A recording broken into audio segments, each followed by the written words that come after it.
All right, what is up, guys? It is January 1st, 2025, and we are extremely tired. So it means it's time for our annual year-end video where my lovely wife Michelle and I go through our video games backlog and talked about all the media we consumed this year and just kind of wrap up the year. We're trying something experimental this year with a little bit of higher production quality. So as you can see, we've got these Bluetooth lapel microphones and two camera angles. Of course, we are going with the natural lighting, of course, so it's something a little bit more dynamic. But these are always sort of a low effort video of like, it's the beginning of the year, we're tired, we just want to talk and kind of recap the year that we had, especially if we didn't get a chance to do a lot of content together where we were both on screen together. And so you're getting like unshaven me for this video, you're getting all scrungly me for this, and we just want to talk about the games that we finished this year, which I finished a lot. I have like a shit ton of games that I finished this year, and way more than I was expecting, and especially with all the other hobbies that we juggle. And I guess as far as the channel itself goes, it's like, did a couple of good videos that I liked this year. The Fall of Cybertron video did really well, and then just as of a few days ago, posted the big video essay, the big, like, you know, highly scripted production quality video essay, the ethics of game collecting thing. And the reception on that has been insane. Like, the algorithm took off with it, and it's like blowing up in views compared to what our content usually does. And that's been really cool. So thank you everybody who has watched and commented on that. Full disclosure, I don't read comments. I can't, just for my mental health. But I do appreciate everyone that has been extremely positive. I have seen some of the comments in there that were overwhelmingly positive, and I do sincerely appreciate that a lot. That video was a huge labor of love and something thoughts I've been sitting on for years that I needed to get out. And so don't expect anything quite like that for a while. That was definitely like a big thing. But was there anything creative wise in your realm that you accomplished this year? Yes. So pretty much at the start of at this time last year now, because it's 2025 now, I decided to make one of the most complex like cosplay armor builds for me was with Date Masamune from Sengoku Basara. I made the dumb crescent moon, and all of that armor was a labor of love that I basically worked on from like January to up till our big con in May. And I think that did burn me out a bit. Yeah. And then I had some life stuff happen shortly after that. Just never really recovering from that. I did some art stuff that I really like. I hopefully this year will have some merch that I will be making. Mostly Pokemon, because I have discovered last year that Yu-Gi-Oh stuff may not be as viable of a merch option online. Because it gets copyright claimed by Konami on Etsy and stuff like that? Yes, and I might find a workaround for that, but again, after the Masamune build, I was so burnt out that I couldn't even, like, bother figuring it out, and I'll figure it out, but for the most part, 2024 was, I made Masamune. Yeah. I played very few games. Most of the games are overlapping games that we have. I actually did not play that many games. I started many games, but I didn't really finish as many games as I had previously done in years past. Yeah, and I actually, I guess, completely failed on my goals in terms of like what I wanted to accomplish cosplay-wise in 2024. And because I had some lofty ambitions, but I basically have just pushed all of those to this year because I think I just needed to get other stuff out of my system, like that big video.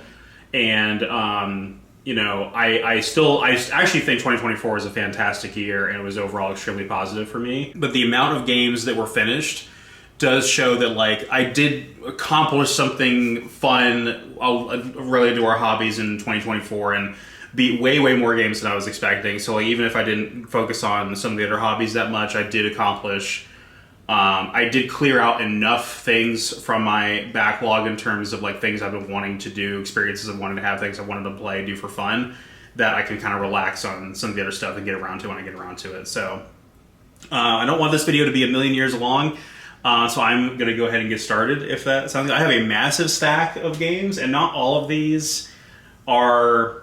Now, some of these games I personally played and beat, and some of them are games that we sort of played like cooperatively. So there was a non-insignificant amount of games that were done this year as our dedicated game night we do with our best friends.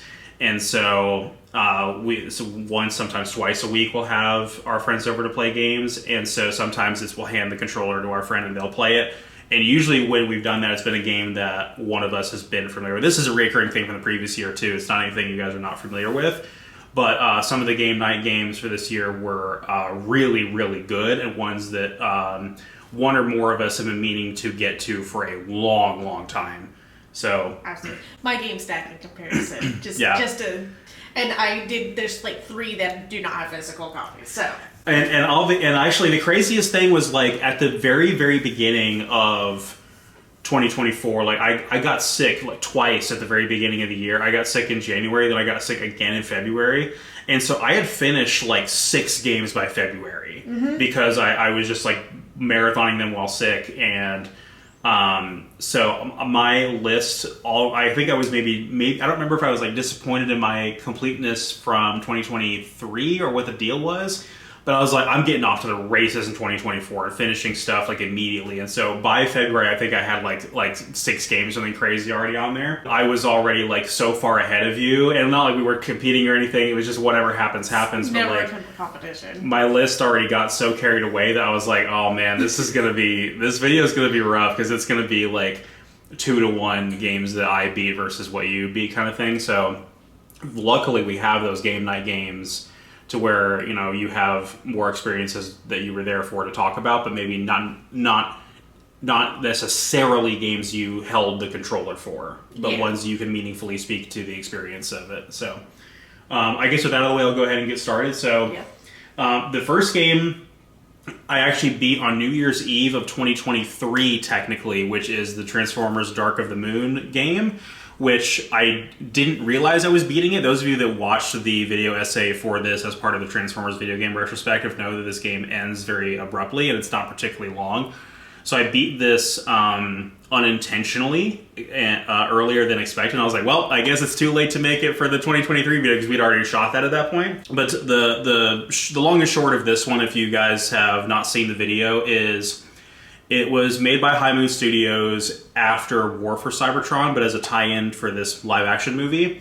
And it's not great. It does have some good gameplay, but it's kind of shallow. It is kind of like a rushed-out-the-door movie game where it's like, it's made well, but there are issues with the mechanics that are like not... There's like balancing issues that are not considered because of the sort of short-sightedness of its development. And then there's things that just like, it has way less replay value than War for Cybertron, because War for Cybertron, every mission has a selection of 3 characters, and so you can pick which one, and every one of them has a different loadout of weapons and everything, and you can swap weapons you pick up off the ground like at Halo. This game has none of that, so you can't swap weapons for any character. You have whatever they spawn in with, and then there's no character selection or anything like that. So not a great game, but definitely worth playing if you can pick it up super cheap and you're a Transformers fan, because it also laid the groundwork for some of the design sensibilities that Fall of Cybertron would have. Like there's a couple of features in Fall that were first actually introduced in this game. So not great, but not terrible either. So the next game I finished right after that was James Bond 007 Bloodstone on the PS3. And so I guess a little bit of backstory about this. My brother and I were always big fans of the James Bond games. And most people, when you say that, they instantly think of GoldenEye on the N64, which actually was the very, very first-person game I ever played. I didn't own it until I was an adult, but I played it at a friend's house, and you know how the story goes. Absolutely. But the 6th generation James Bond games, particularly Everything or Nothing and Nightfire, are the games that we played, and we love those games. And Nightfire is on the list too, so I'll talk about that one. This came out, of course, in the 7th gen. This was the only Daniel Craig James Bond property that was not a tie-in to a movie. It's its own standalone thing. And it was good. I think overall it's probably like a 6.5 or a 7 out of 10. Like, it was fine. I'm not in a hurry to replay it exactly.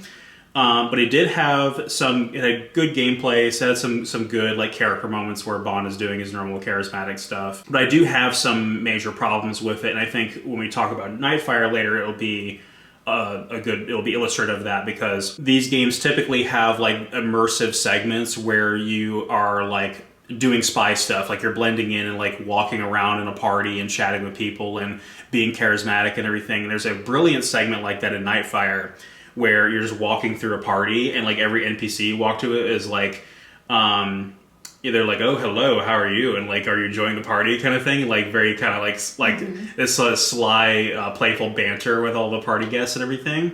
And you even have like cool gadgets you can use where like there's a gadget that is a Zippo lighter and a camera. So you can like pull apart the Zippo lighter and it's a little camera. And so like there's a little bit of like role playing with that. If you're like goofing off and role playing in that little party scene, you can like flip out the lighter and like, oh, let me light your cigarette for you, or let me take a picture of you guys, like the party kind of thing. And this game has nothing like that. There's nothing anywhere near as immersive. There is a scene where there is like a party with like NPC guests. None of them say anything to you. None of them interact with you one bit. Oh. And my other gripe with it is that there's driving sequences, because of course that's a bit of a James Bond staple, car chases with Aston Martins and stuff like that. But there are all of the driving sequences are chases, and whereas the older games had like enemies to fight while you're driving and like obstacles and stuff like that, there are a lot of driving sequences in this that are just like empty stretches of road with nothing to do. There's no gameplay in it, and it just ends up being like don't lose track of the guy you're chasing kind of thing. And I'm like, this is just like a worse version of what we already had. Was the music at least good during those sequences?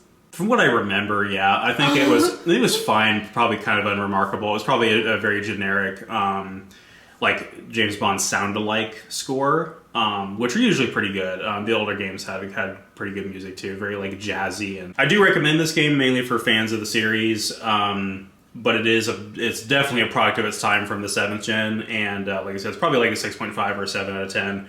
Not better than the ones that came before it. I think it's a great example of how it's one of the examples I would point to for like, technology gets better but provides diminishing returns, where like this game is like looks prettier than what we had before but has less features kind of thing. So this was my first game beat this last year. I beat this in March. So while Clinton is like killing games in January and February, I got to finish Yoshi's Crafted World. To no one's surprise, I love Yoshi so much. It's probably one of my favorite Mario characters. Yoshi games are not overly difficult. They kind of allow you to make it as difficult as you want it to be kind of thing. They have things that are like clearly baby proof. Like in this game you would get these cute little crafted like vehicles that gave you extra help, and you didn't have to pay for them, you just won them or you got them as the game progressed. Very creative. Levels were fun. The little bosses were fun. Watching the world literally come together, because it literally is just little crafted papers and cardboards like you would see like kids do craft wise at school wise. So it's really cute. It was a fun little game that I enjoyed. I beat it on our Florida trip, like on the way on the there. drive. Yeah, I was on the drive. I think it was on the way there. I don't think I finished it on the way home. So it was just a nice, like, I finished it up pretty quickly. Would recommend. Very cute. I mean, it's a Yoshi game. Like, they really just do a good job with all the little creative Yoshi games. So I would definitely recommend it. I was very excited when you finally got around to playing this, because I thought it was right up your alley in terms of the art style and just the every frame in this game is packed with so much creativity in the art style, and I think that continues the trend of a lot of the Yoshi games, even going all the way back to Yoshi's Island, where it's like every single environment is like, you can tell it's, lovingly crafted, no pun intended, of like just so much detail and so many little clever aesthetic choices. Yeah. And it's like the little like side scroller like Yoshi Story is, and I think Yoshi Island. I didn't really ever play Yoshi Island too much. Yoshi Story was my childhood Yoshi game, and so it does.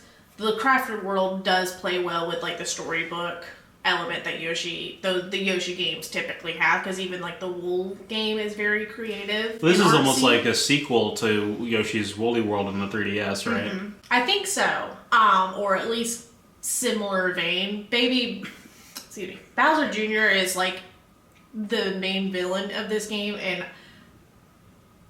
to nobody's surprise, that one's also another one of my favorite. I love Bowser Jr. I've loved him since he was introduced in Sunshine, but he's just a little brat in this. He literally is, I want this, I don't want Yoshi to have it, I'm just gonna cause problems on purpose, and I just think he's really cute. And overall, very cute, wholesome game. So also while I was sick, pretty much right after I beat Bloodstone, I beat a game on the Vita, which is Resistance Burning Skies on the Vita. And so the Resistance series was the series that Insomniac made after Ratchet and Clank. So when they moved to the PS3 era, the game Resistance Fall of Man was a launch title. Interesting. And these are like post-apocalyptic, we're surviving an alien invasion kind of first-person shooters. And some of them have not aged particularly well. I think that Resistance 3 is a genuinely fantastic game and one of the best shooters on the PS3.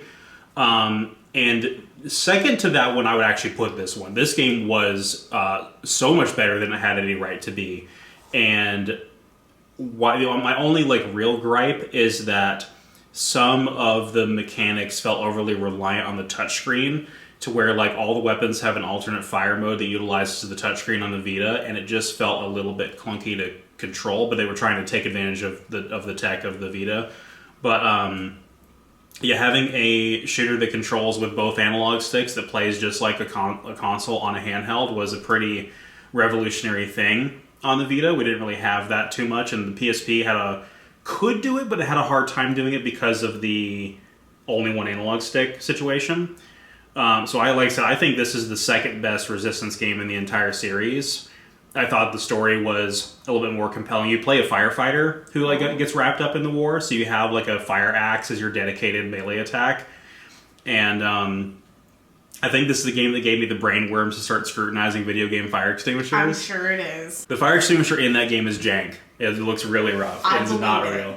And then the next one I finished also while sick. I think this was the last game I finished while sick at the beginning of the year.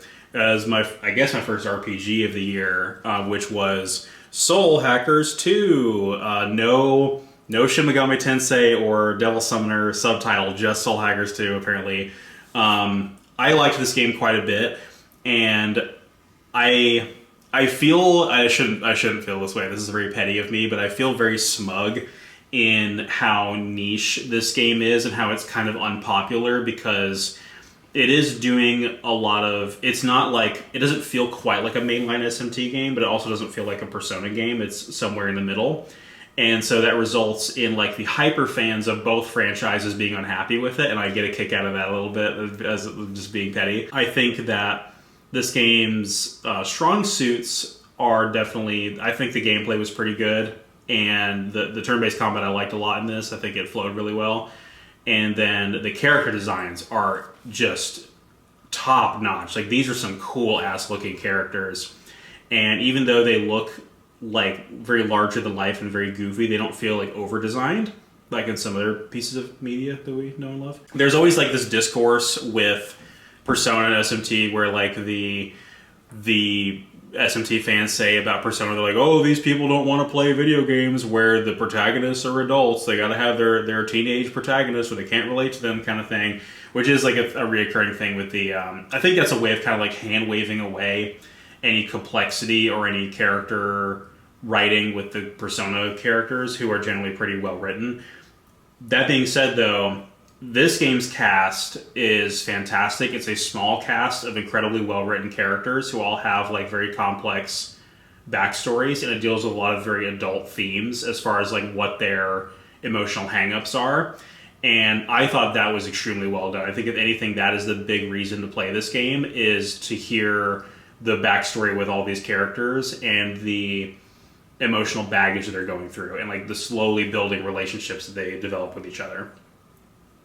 So that, I think, is my biggest recommendation of it. I think most people are probably going to find this pretty mediocre, and I can't wait for this game to become like a hidden gem kind of thing, where copies of it become like scarce and rare. I think it's already like above the price that you would see a game that's a couple of years old on a modern console. Like, instead of depreciating in value, it's appreciating in value. It's going up, I think, which I find very funny. I actually am very much looking forward for this game to become like a hidden gem, and people saying like years from now how it was secretly brilliant or whatever, and nobody gave it a chance when it was new. And I think people thought, a lot of people said it was kind of mediocre when it first came out, and then there's a lot of people being like, why does this exist? Like, who is this made for?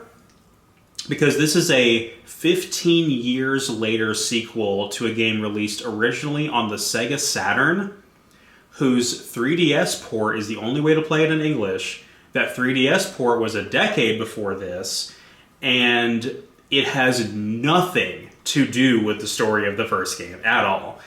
And the only thing it has to, like, there's some reoccurring demons. Like one of the or not even him, like they're like major antagonist type demons, yeah. Yeah, and I did actually watch you play a lot of that game, and I was very charmed with it. But I don't have any. I have not really played S&T or a Persona game, so I don't have those games in the back of my mind going to try to compare them with. So to me, I was really attracted by the art style and the character designs, and I do like that they all have interactions with each other and not just like the pro tag. Mm-hmm. Like, they all have interactions with one another, and it feels like a cohesive unit with their... That's exactly right. Some of them had like... Because what you can actually do is go to like the bar location of the game, and you can have like basically support conversations with the party members amongst each other. They can all communicate across each other, but there's only like 4 or 5 of them, so it's pretty easy to do. But like, it's still cool that it's not just like, it's not that the protagonist has a one-way relationship with each character. It's everybody has relationships within each other. Yeah, because it's easy for that to happen when you have like a big cast like that, where it's just like your protag just communicates with them, and then they don't really communicate with each other. Maybe 1 or 2 of them do, but the fact that all of them kind of have dialogue or like a history with each other and whatnot, and have in some way have interacted with each other, I think is very good writing, in my opinion. Like, I think a big part of a good story is the characters that are within it. So them all being fleshed out with each other, I just think it's good writing. Yeah, and it's also characters that like don't start the story liking each other. No. And there's like, without spoilers, there's like characters on your team that came from factions that are opposed to each other, to where there's distrust sown at the very beginning, and it's like you're working through those trust issues and getting to know one another throughout a long story, and I think that's really cool. Mm-hmm. This one's going to be super short, so I did... no spoilers for me? Yeah, I did a test run through Dishonored 2, and I say a test run because we did Dishonored 1 and all of its DLC as part of Game Night last year, and I talked about how it was probably like my 10th or so playthrough of Dishonored 1, and I went and got like the Platinum Trophy and everything. I finally like completely 100%ed Dishonored 1, which was a really cool thing to do. But and so I was getting, but I'm not as familiar with Dishonored 2. Like I think I've only played it from beginning to end 1 full time prior to this, and then I've started it many other times but never completed a second playthrough until then. And so this was very much just like trying to know where I was going and what I was doing, so that when we played it for game night, I would have a plan pathed out for the game, and so you guys wouldn't watch me stumble around trying to figure out what I was doing, and that it would be a cohesive thing to watch if I was the one controlling it. and learned from some very interesting things about the low chaos run and some of the outcomes of sparing some of the key characters. But can't really talk about that too much until we actually play this for game night. So this was a replay, replaying Dishonored 2 kind of thing, but I'll probably save the discussion around this mostly for whenever we do, which hopefully we'll be able to do that this year. I'm actually quite surprised that we didn't fit that into game night this past year, but it makes sense considering the other games we did play. Yeah.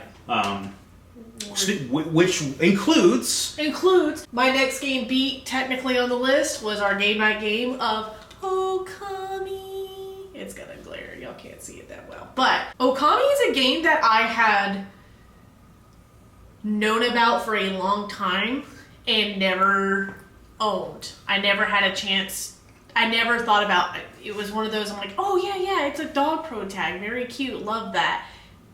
And then just never bought it, never got it, never had anyone introduce it to me. But I'm glad that we did, because it is exactly a game that speaks to me as far as artistic wise, but you compared it to Zelda. Well, the funny thing is like mechanically, it is a Zelda clone. It is like a Zelda in clone. terms of the structure of the game, like the way that you interact with enemies, the way you interact with town NPCs, and the way the dungeons work is like literally exactly like Zelda. Yeah. And I facetiously say that it's my favorite Zelda game because I've never finished a mainline Zelda game, and so He will though. I've played the hell out of this. I love the art style of it. I love our silent pro tag with her annoying sidekick and us being like, Isun, shut up. Stop. He literally actively makes life harder, and he has one good redemption arc, and I still think he's infuriating, but he's our stupid little bug. He's our bestie that makes things worse. But there was a lot of moments where it's like very invested in the story and little plot twist in it that changed the like status quo. It was like, oh my god, like the whole thing with Rao and finding out what happened with her. That was like, we were all like, because it was us and our two friends playing this together, so we were all just sitting there going, what? Yeah, and our friend actually had the controller for this. Yes. Neither of us actually played it, but I've played this numerous times because my brother and I actually had the original PS2 version. We got it the very year that it came out. So this was basically a childhood game for us. And then this HD version came out, I think, in 2018, if I'm not mistaken. And I wanted to get this HD version on the PS4, but there was a mistake when I was ordering multiple copies of this for like my brother and another friend of ours as gifts one year, and they sent me like 2 Xbox copies instead of the Xbox and PS4, so I ended up with like having to rebuy the PS4 copy, and so I had this one for myself as the Xbox copy, and that's what we played it on. Totally fine, makes next to no difference. There's also a Switch port of this, of the HD version, and side note, like really stupid side note, apparently the PS4 version of the Okami HD was like targeted by scalpers, weirdly enough. But then they decided to just print more copies. And so all the scalpers were like, well, shit, we lost our profits, which I just think is absolutely hilarious and a wonderful payoff to some of the stuff I was talking about in the collecting video. Yeah. And it might be I may rebuy this on the PS4, I never know, but the interesting thing about the visuals in this game is that the HD version of it doesn't really make that much of a difference. I think if anything, all it does is lets you play it in a like 16:9 aspect ratio, like full bigger aspect ratio kind of thing, because the visuals in this game are timeless. It is this like cel shaded graphics and this absolutely gorgeous, like one of a kind art style. Like no other game looks like this. No. And it is heavily inspired off of traditional Japanese, like the Shinto like mythos and all of the paintings and like myths and everything. So it has this sort of like mythological, uncanny look to it, where nothing looks quite real. Like you don't really think like you're in this space. You feel like you're just looking at a moving scroll. almost, which is cool. And it is also like the way the story is presented to you is like it's being told back to you like it's a myth and a legend. And I think that's a really cool framing device where the story and the visuals complement each other. This was a very interesting playthrough for me, though. This playthrough on the HD version with our friends, because it was their first time. It was your first time experiencing it. Yes. Their first time experiencing it. I experienced it as a kid, and so re-experiencing it as an adult, because it had been many, many years since I had played it, and I'd forgotten a lot of the things that happened in the story. There are aspects of this game that I like better now than I did as a kid, and the aspects of it that I like worse. It's still one of my like top 20-ish favorite games of all time.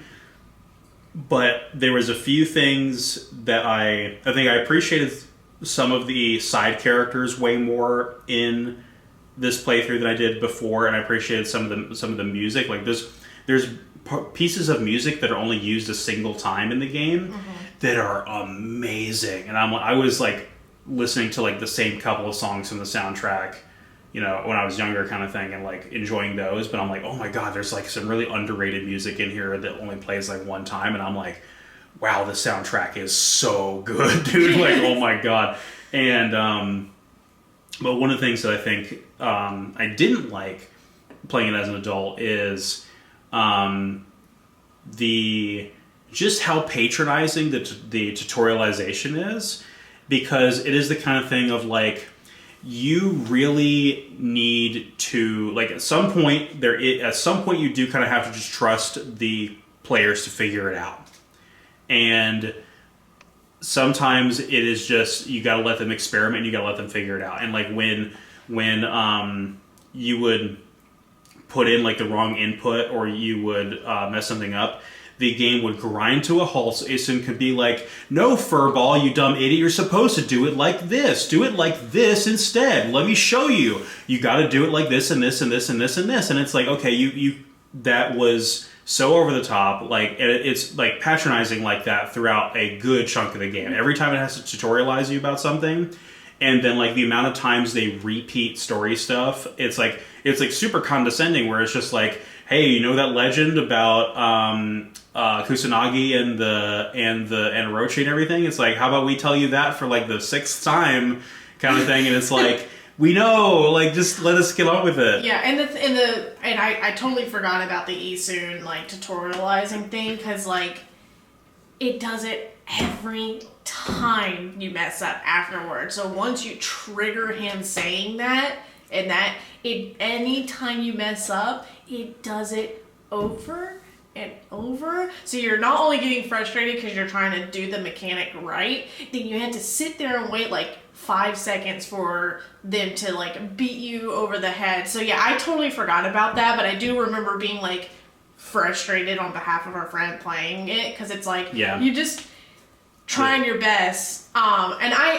Digging mini game, dude. Dude, the digging mini game was awful, and I felt so bad. Like I sat there like a cartoon character, like biting my freaking nails, like, because I'm like.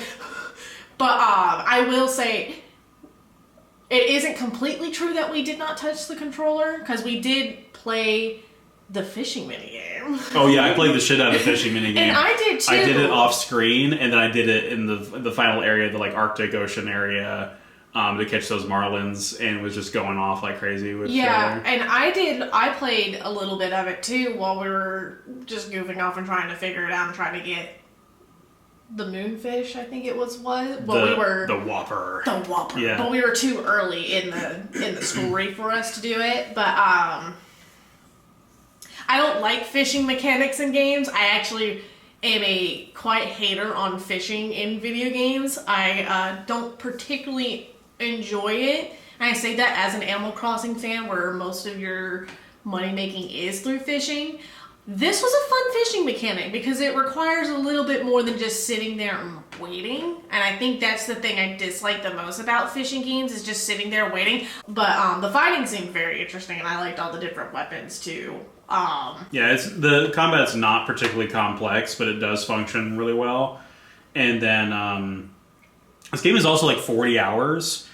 And I've definitely seen longer playthroughs too, but it's like 40 hours, and there's multiple big major story arcs that all kind of tie in together towards the end. But like the first arc you think is going to be like the whole story.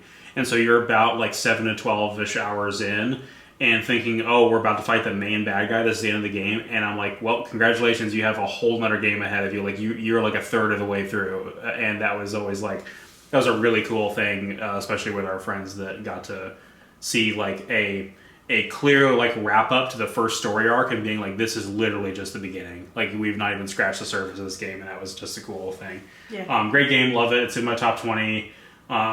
Like I said, certain aspects of it aged worse than others, but I love that literally of all the years we could have played this is the year where at the end of this last year they announced they are making a sequel. Hideki Kamiya, or whoever, who is the director on this, is like, he left whatever studio he was with and is remaking Clover Studios as Clover's Studio. Like a Z? No, it's like Clover's plural. Oh, okay. And is making a sequel that we got like a little teaser for. It's really silly, but what a wild world we live in. But yeah. Thank God we get an Okami too. I don't know what they're gonna do with it, but I'm excited.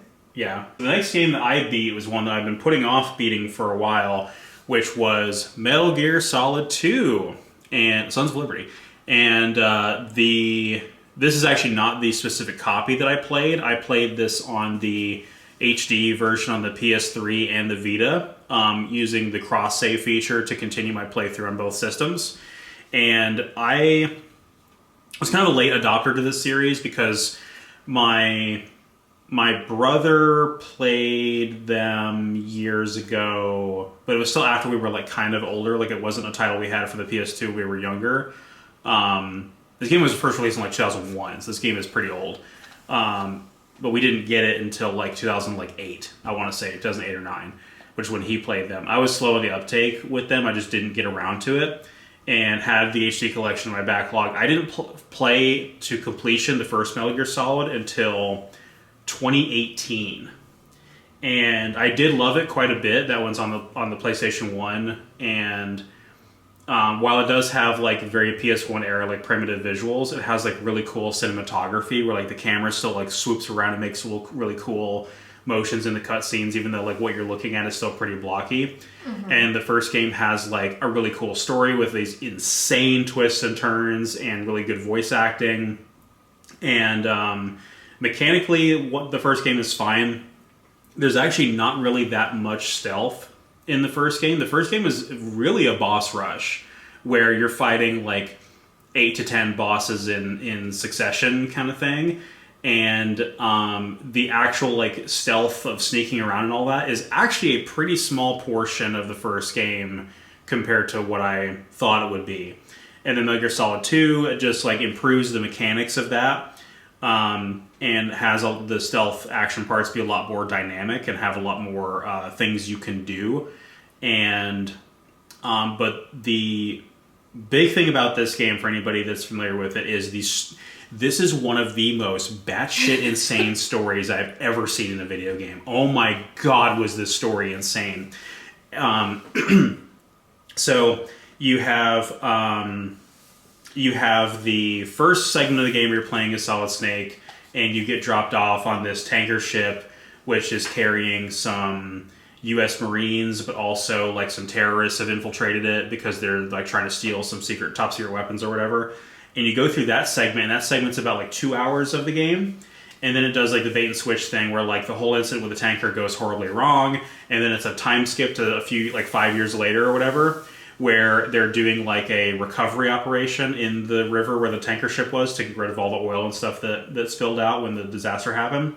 And you play as Raiden, the twink, and you are told to go in there and stop terrorists from sabotaging the recovery operation.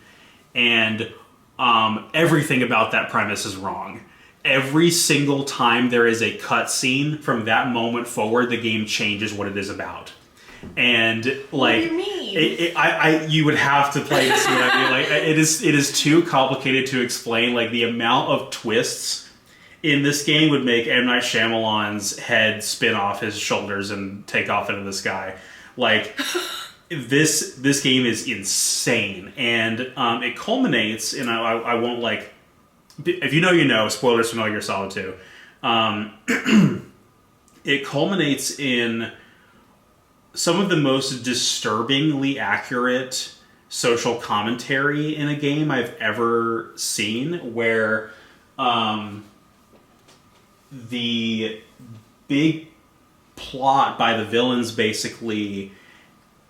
And again, this is a game written and released in 2001, in the early internet era, before we had social media, where the plot of this game is about controlling disinformation online to make people complacent and control narratives. It's literally about, like, we need to manufacture consensus by manipulating information people have access to through the internet. And that's how we're going to control society, kind of thing. And that is just like one aspect of another, like, multi-layered plot within that. It has to do with, like, secret organizations and crazy stuff. But I'm listening to this dialogue and I'm like, was this game released yesterday?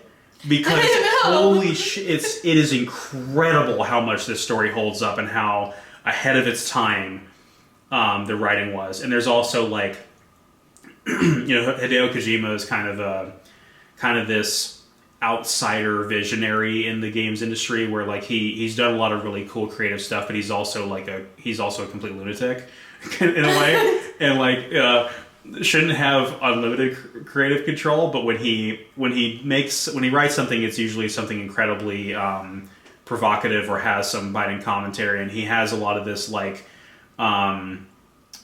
he has a lot of very interesting opinions about governments and militaries and stuff like that, and the way that nations are operated, and how a lot of, like, very interesting criticisms of power structures and stuff like that. And it's really, really interesting. And then there's always, like, the meta stuff, and there, again, spoilers from Metal Gear Solid 2, but the moment where you are running around naked as Raiden doing cartwheels, holding your crotch, and completely plausible. And the colonel, your commanding officer, like, radios you, and he's like, Raiden, turn the game console off right now. And I'm like, what? And he's like, this mission's a failure. Cut the power now. And, like, he calls you back a minute later. And he's like, honestly, you have been playing for a long time. Don't you have anything better to do? And I'm like, and it's like 10:30 at night when I'm playing this, and I'm like, I'm going to bed. That got me. It was so... Because, like, I knew all the iconic, like, meta moments in the first game. I didn't really know about that moment in the second game. It completely caught me off guard. And it's, like, it's so well done because it's genuinely shocking. And it doesn't, like, decrease your immersion. It increases it. It's really crazy how that works. Yeah, especially for it to be, like, a fourth wall break kind of thing. Yeah. It's like, you would think that would take you out of it, but it didn't. Yeah, I guess my final little thing I'll say about this game is that I didn't really love the gameplay, and I had a conversation with a friend who's a big fan of the series about this, and he was trying to get me to make sure I didn't look at it but I did look at it as a product of its time, and I wasn't being, like, unfairly critical of a game that's so old, kind of thing. Right. I really don't feel like that's necessarily my problem, but the gameplay to me is like a 7 out of 10 at best. Whereas the story is like a 9.5. And it was the kind of thing of, like, I was not really having that much fun with the gameplay. I was just excited to get to the next cutscene. Like, that is the big reason. Like, a lot of the gameplay segments and even some of the bosses were quite forgettable compared to how apeshit the story is. So, great game, incredibly culturally relevant still to this day, so I'm not telling you guys anything you don't already know as far as Metal Gear Solid 2. So, I mentioned 007 Nightfire. I did just randomly decide to replay it this year. So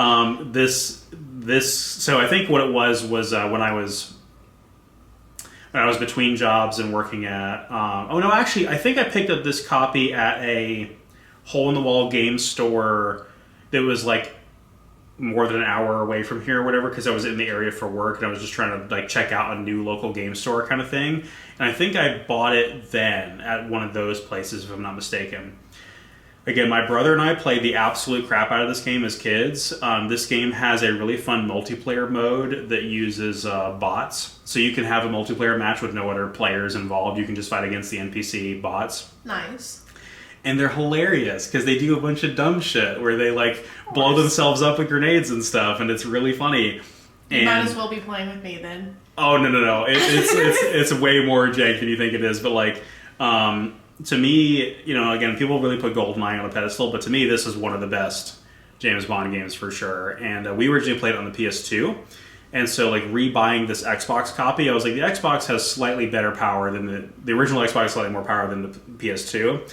So I was curious to see if the experience was any different, and it was. And part of the reason that it was different is I didn't realize that there are certain default control schemes on consoles that have very much become like homogenized in the newer eras. But back in this era, it was very common for, on the PS2, if you're playing a driving game, X is to accelerate, right? Always is. It was apparently standard on the Xbox where the right trigger is accelerate. Because it's meant to be, because of the fact that it moves in and out like this, it's meant to be like a gas pedal kind of thing. And so that meant that the controls for the driving sequences in this game were completely different from what I was used to. Not a huge difference, but I was like, that's kind of cool to know that like mechanically, like there was a lot of standardization with like button mappings and control schemes with games even back in this era, and that continued into the 7th gen as well. Yeah. I do remember playing racing games with my brother on the Xbox and remembering the right trigger being accelerate. Yeah. It feels good, to be fair. Mm-hmm. Well, I think if anything, in a game that has, especially a game that has like more mechanics going on, like shooting or whatever, it's like you want to get your thumbs, you want to make sure both of your thumbs are available for the sticks. And so like if your thumb is on the face buttons, you want to get that thumb off of there to do something else kind of thing. Yeah. So do you want to talk about the next Game Night game? It's A Way Out, right? Mm-hmm. So we don't have a physical copy of that. That was a Game Night game suggestion by one of our friends. It is a co-op game. I can't remember the studio that makes it. I don't remember either. They're like specialize in doing like couch co-op games though, because they've got another game that is similar and they're releasing another one. This one is a prison break, basically, and the whole character arc between the two characters breaking out of prison and what happens afterwards. It's set in what, like the 70s? Mm-hmm. Yeah. And so the start of the game is like you picking the characters, and it's literally like split screen. And I picked the character that, of course, I was like, this character is going to be like a hothead, like he's gonna be a punk. He's gonna be a little punk, and you played like the more older, more sensible guy. Yeah, and I was like, I felt like for us that was the perfect characters to pick. Like, I can't imagine playing. I played as Leo, you played as Vincent.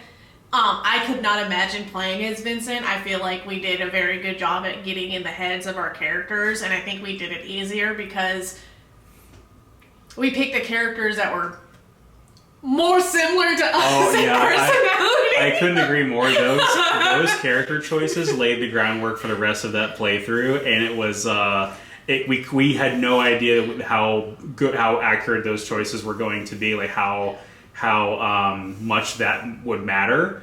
Yeah. So I guess it's kind of unavoidable to talk about spoilers with this game a little bit, but everything was super well done with this game. There's a very lifelike attention to detail, and the environments and the character models are extremely well done. So far, first and only time we've seen genitals as part of Game Night. It's true. There is a wiener in there. So the game begins with full frontal, which is interesting. Well, I guess not full frontal, but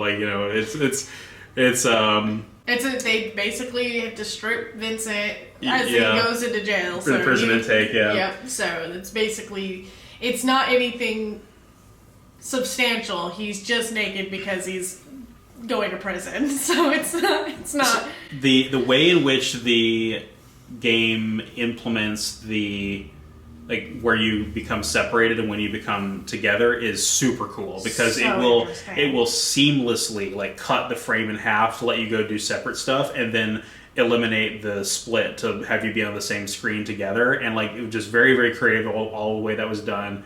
The gameplay is fine. It's very accessible. I think was the main thing they were going for with this. Is very pick up and play. It's a lot of simple like button prompts, like press button to do action kind of thing, and just a lot of walking and button prompts. So like the first, I would say, half of the game.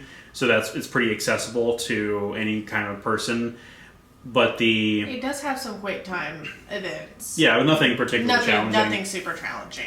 But the interesting part is definitely the characters are just extremely well done. Like the characters are written well. They have very interesting backstories, and the framing of the two protagonists are reminiscing back on their journey at the end of it, and being like, you know, why did you do that back then, or why did you say that back then, or what's your deal with this, or what's your story about this, and like getting to know each other is like the way it's done. It really does feel like a 70s era like cop movie kind of thing. Like it is. It's super well done. So the story and the characters are really the one of the best things about it, and it is a short game. It's probably 4 to 6 hours, but we really got immersed into those character roles, and do I go into the big spoiler? Do I say it like? So like without like the plot twist in the story that created my character to be extremely upset. I felt that. I was with him. Yeah. I was with him. I was like, nah, fuck this situation. Fuck this guy. I'm mad. I'm mad on behalf of Leo. I'm like, I was like legitimately like, you're like, no, fuck you, get away from me. Get away from me. You lied to me. Good. I could not believe how hot and mad I was on behalf of my character, because it's like, it was a betrayal, basically. Like, it wasn't, like, without going into super details, it was a betrayal! Oh, I gotta talk about the penultimate level of the island, when we're the two main characters getting their revenge against the antagonist. Yes. Where that, I also thought was, like, a really cool, like, immersive roleplay thing for, like, my character, and I didn't even know it at first, because, again, without, like, horrendous spoilers, it basically turns into like Uncharted for the last level, where like it's literally like there's an Uncharted like motorcycle escape sequence, and it does third-person shooting, it does it in a very standard third-person shooter kind of way. Like the controls are standard, the feedback is standard, like it's very standard. The third-person shooter controls that they gave you for that, and but when they introduced that mechanic, I was just like, oh, okay, this is my wheelhouse. Give me that M14. Like, let's go. And you're just like, you're like, all right. And then it turns, and I'm like, what? And then I'm like, so anyway, I started blasting and like going in there and like just cleaning house with the enemies with the third-person shooting mechanics. And then it turns out that the character I was playing as has a background where he would have firearms experience that we didn't know about when I made that comment. I'm like, this is a really funny, like, immersive role-playing thing of, like, me being it, like, not me being a character without even realizing it, and the game, like, feeding in it. Like, it was really, really cool. Anyway, highly recommend this game. Like, yeah, and, like, honestly, it was one of those, without spoiling, it ended up being like a third-person shooter or shootout against each other. Mm-hmm. I did not stand a chance.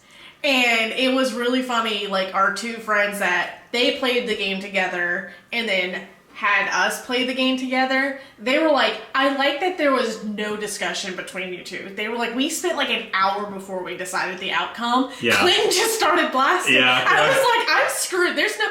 I did it so reflexively. You were like, it's go time. I'm like, what? I had no chance. There was no chance. I don't play shooty games. I could not. There was no reality where I was ever going to be the victor of that battle. But I didn't want you to give up either. Like, I wanted you to actually try it, because like it really was hard. I didn't feel like it was a landslide. I thought it was anybody's game, to where I was like, you need to try it because you probably can get out of this. No, I could not. I was trying in desperation and panic. I was doing my best with the skill sets I have because I'm not a shooty person. You're like, oh yeah, you hit. I don't think I hit him once. I don't think I hit him once. But yeah, our two friends were like paralyzed by this decision. Like, what do? We don't want to fight each other, and we were just like, all right, the game's telling us we can fight each other. Let's do it. Like reflexively, you like immediately, went no hesitation, and I'm like, yeah, I can't. There's no way. But they like were greatly amused by our role playing of this game and how well they probably when that we selected our characters were like. Yes, good. Yeah, because they knew what was coming, which is, yeah. They were like, this is perfect. They picked the perfect characters. But, yeah, at least now at any chance, if we're pitted against each other, there is no mercy when it comes to Clinton with me. I think it depends on the context of the story, because like this was the kind of thing where it was like I felt like okay, I need to take my chance while I have it, kind of thing, because I don't know how much this is going to get drawn out for it if I don't like just go for it. It was such a, and like the ending was so tragic, but it made you feel and it made you think. So there's alternate endings. There's two alternate endings. There's two alternate endings, and equally tragic. To be fair, like there's no right. There's no completely clean. Yeah. Getaway for either character, and it is but again, a good story, very good story. Like very very good little pocket self-contained story, like a movie in that regard. So highly recommend that game. Get yourself a couch co-op partner and play this fucking game. It's amazing. I need to talk about my favorite game that I beat all year. So I beat Tales of Arise in March. And this game, I won't say a whole lot because we're about to go through it for game night. So you're about to see a lot of it, and our friend who is hopefully watching right now is about to play it. So I won't go too over the top, but I did also an entire separate video and a little Blogspot review about this when I did beat it. And it was one of those where I was super excited about this game when it was announced because I have a lot of nostalgia for the Tales series because one of my best childhood friends introduced me to Tales of Symphonia on the GameCube, and we played that like couch co-op the whole game. And then I had another friend years later that introduced me to some of the other like PS3 era Tales games. But I was starting to kind of fall out of love with the series. I think the main game that did that was the first PS4 one that was cross-platform on PS3 and PS4. It was Tales of Zestiria. That one I just felt like just didn't have good gameplay, and I just wasn't into it. And I couldn't pick up some of the older games where I'm just like, it's not clicking with me. I just don't quite like it. But then the trailer for this came out. It's got this like darker, edgier tone. It has some of the coolest character designs I've ever seen in a JRPG. And I was like, oh, I'm ready for this. Give me this game. And got it for Christmas in 2021, I want to say. And 2021 or 2022. And I wonder, my mom did buy this game for you.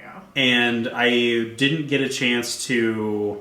I played it a bit, but I kept like making a little bit of progress and stopping a little bit of progress. So I was like, I'm going to beat Soul Hackers 2, and then my next RPG is going to be this. I'm going to marathon it to completion.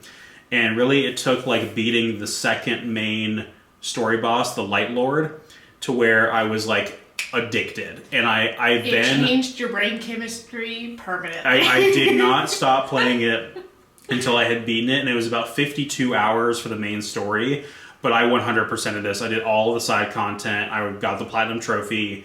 Love this game. Like this game is also in like my top 20 favorite games of all time. I can't remember exactly where I put it. Oh, I do remember where I put it. It's number 12. It's in the top 15 as well. So I love this game a lot. It is not only my favorite game that I beat this year, but it is my favorite game in the Tales series and my favorite action RPG, period. Like, it beat out Kingdom Hearts 2 from that spot. That's which crazy. Is really saying something, because I love the hell out of Kingdom Hearts 2.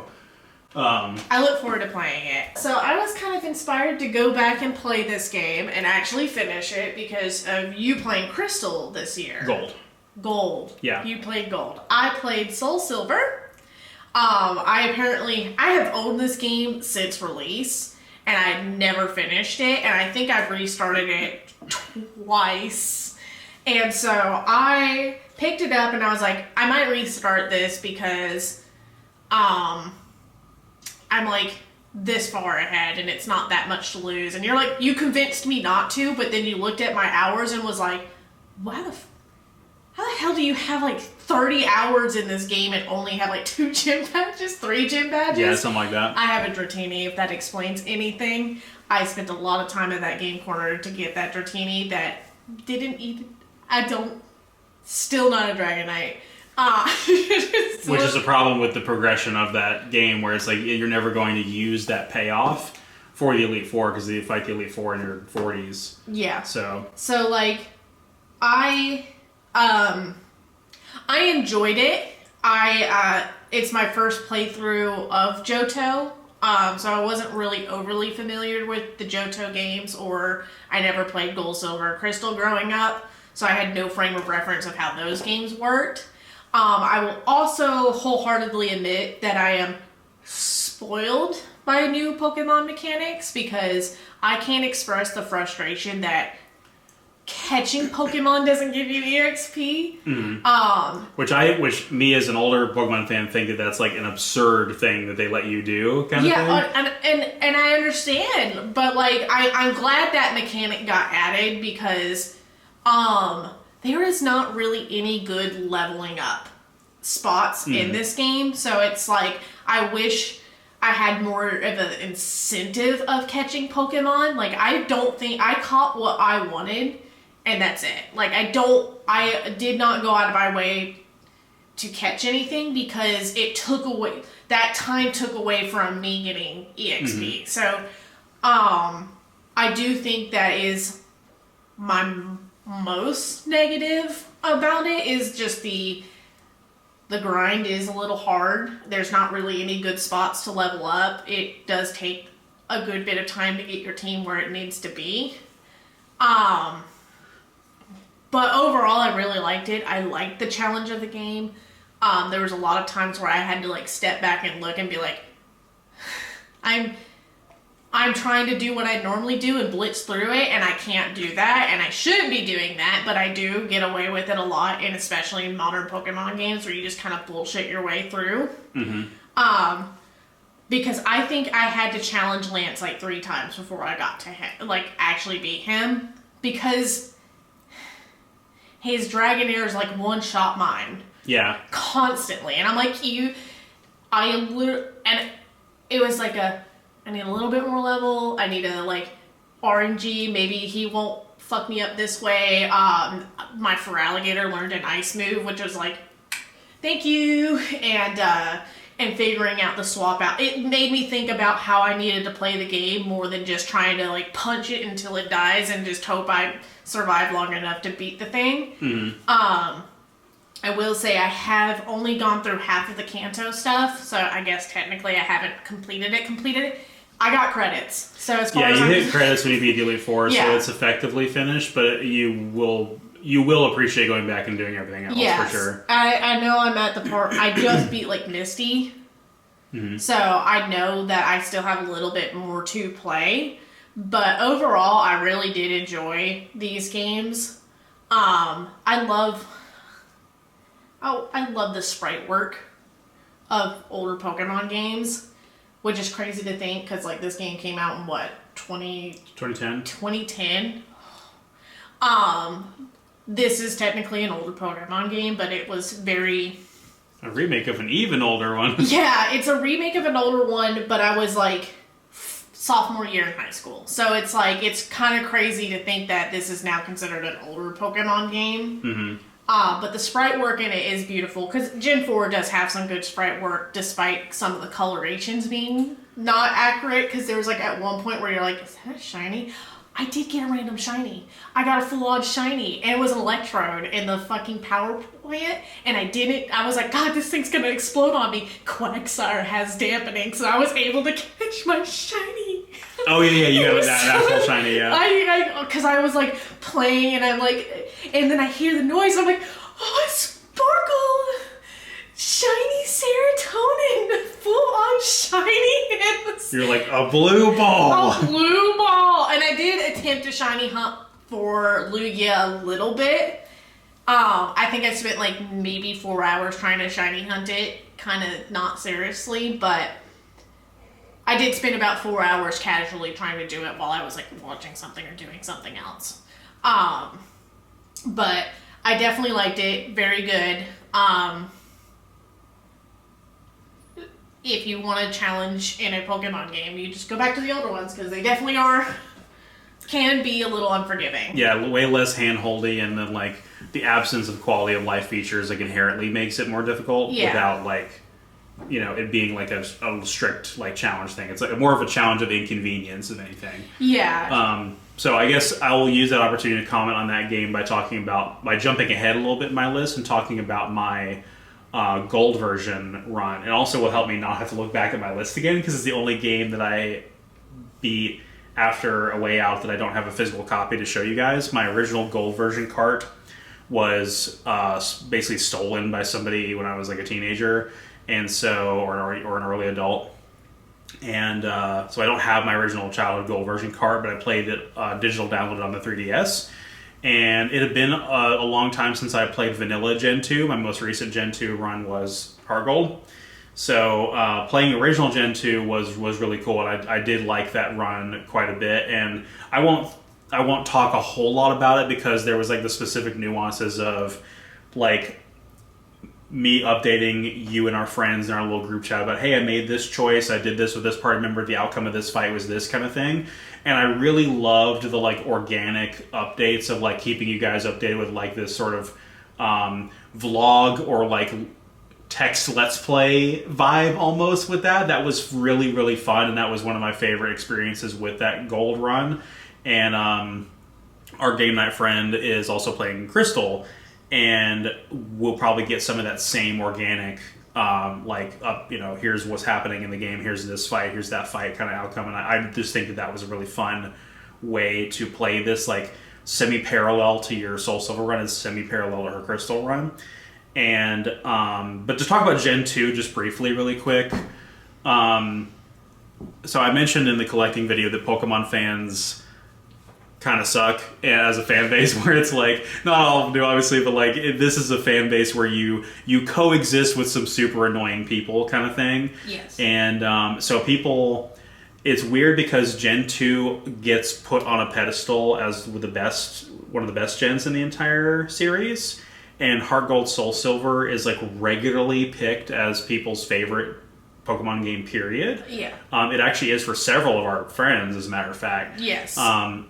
And yet, you also have these people that are super negative about Gen 2, like, oh, all of the new Gen 2 Pokemon are only available in the post-game, so you can't use them in the main campaign. And I'm just like, I don't care. I don't care that you can't get Houndour in the main game. Or Sneasel. Whatever. Like, in the beginning, just using only as a comparison of Gen 1 to 2, you are spoiled with choices at the beginning of Gen 2. Like, before the second gym, you have basically full type coverage you can get access to. You can get access to your starter, a Heckin' Bird, you can get a Bellsprout, a Wooper, a Geodude. You have like Flaffy. Oh yeah, an electric type. You have Flaffy as well, or a Mary. And so like Zubat, Ghastly. Like you have variety. You are spoiled with choices at the very, very beginning of Gen 2, and it was the kind of thing where I was catching like everything, and I was like, I'm genuinely stumped on how I want to build my team long term because there's so many options, and I'm like, I really want to get creative with this run.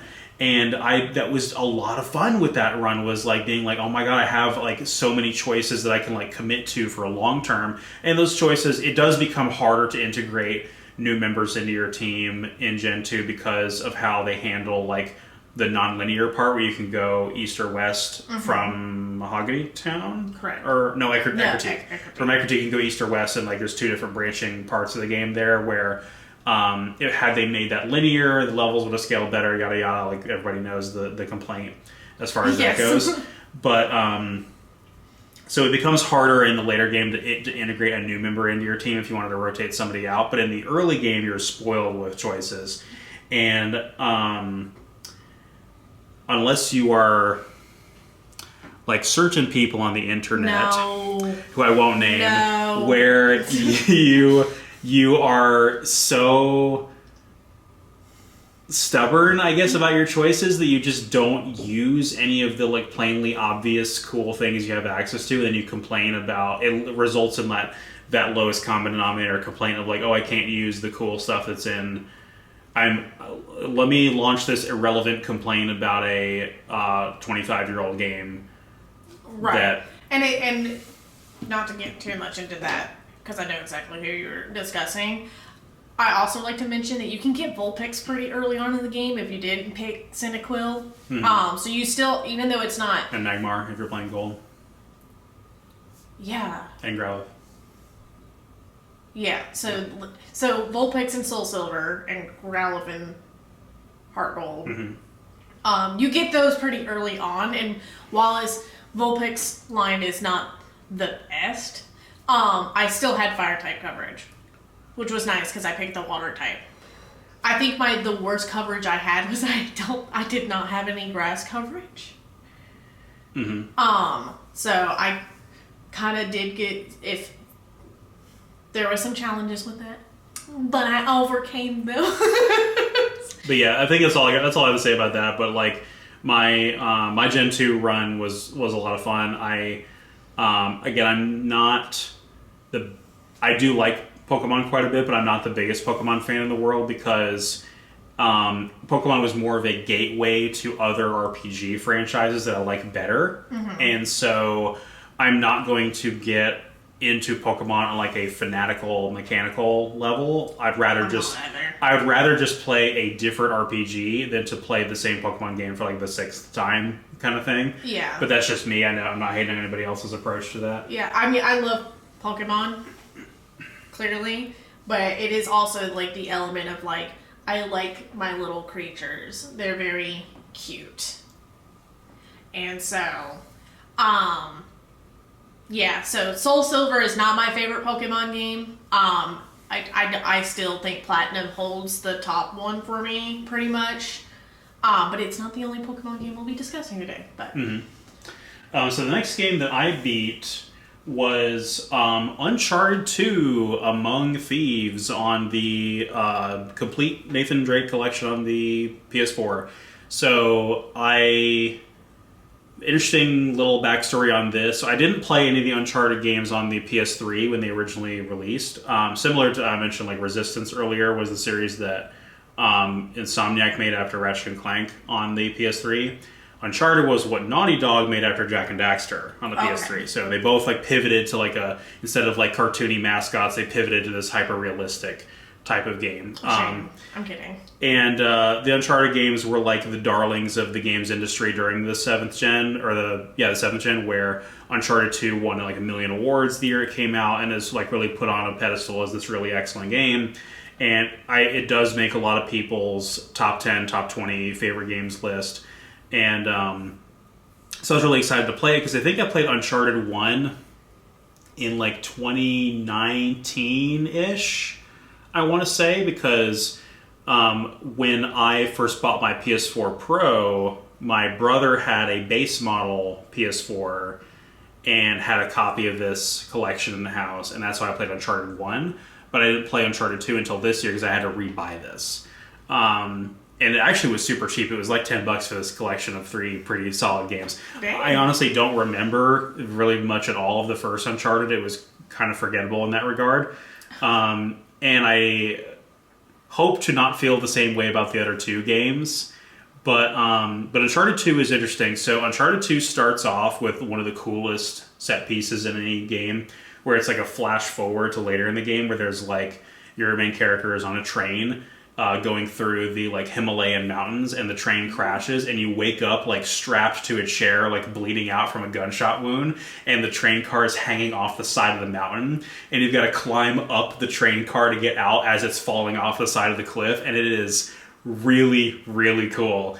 And no pun intended.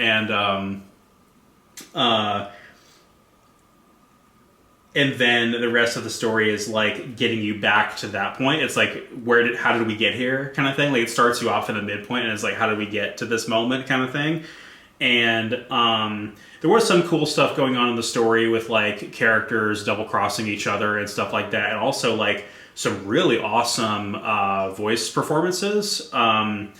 Drake is played by a guy named Nolan North, who's pretty much a staple video game voice actor. He's done a million different roles. Sometimes he just does like additional voice, like, hey, I need a guy to like make a screaming like death sound effect as they get killed by a monster or something, and he's like that guy. Sweet. But really, really solid performance, and like the appeal to realism with like the lifelike facial expressions and everything is like, it is cool, but like the gimmick wears off pretty quickly because good visuals doesn't necessarily make a game worth playing. Right. And while Uncharted 2 was good, the actual gameplay of it was a little bit bland because it is the platforming, like all the climbing on stuff and all the like parkour and everything that he does is very hand-holdy. Like the game doesn't let you mess it up. So if you compare it to something like Jak and Daxter, whereas Jak can jump like a cartoonishly high amount of in the air kind of thing, like a typical like Mario style platformer, it's still like dynamic where you can fuck up and fail and fall off the edge and like your precision matters. Whereas this is like generally speaking realistic to what a human could do in terms of their upper body strength, like climbing up something and like parkouring and everything. But the game doesn't let you. Anytime there's a ledge you can jump to, he always succeeds in jumping to the next ledge. So it feels kind of like there's no stakes. Yeah. And then the combat is, again, it's very much the same type of standard third-person shooter combat that A Way Out had, the comparison I made before. And it's very bare bones. It's very generic. You know how like in Halo you have like the two weapon system where you can pick up and drop weapons kind of thing. Yeah.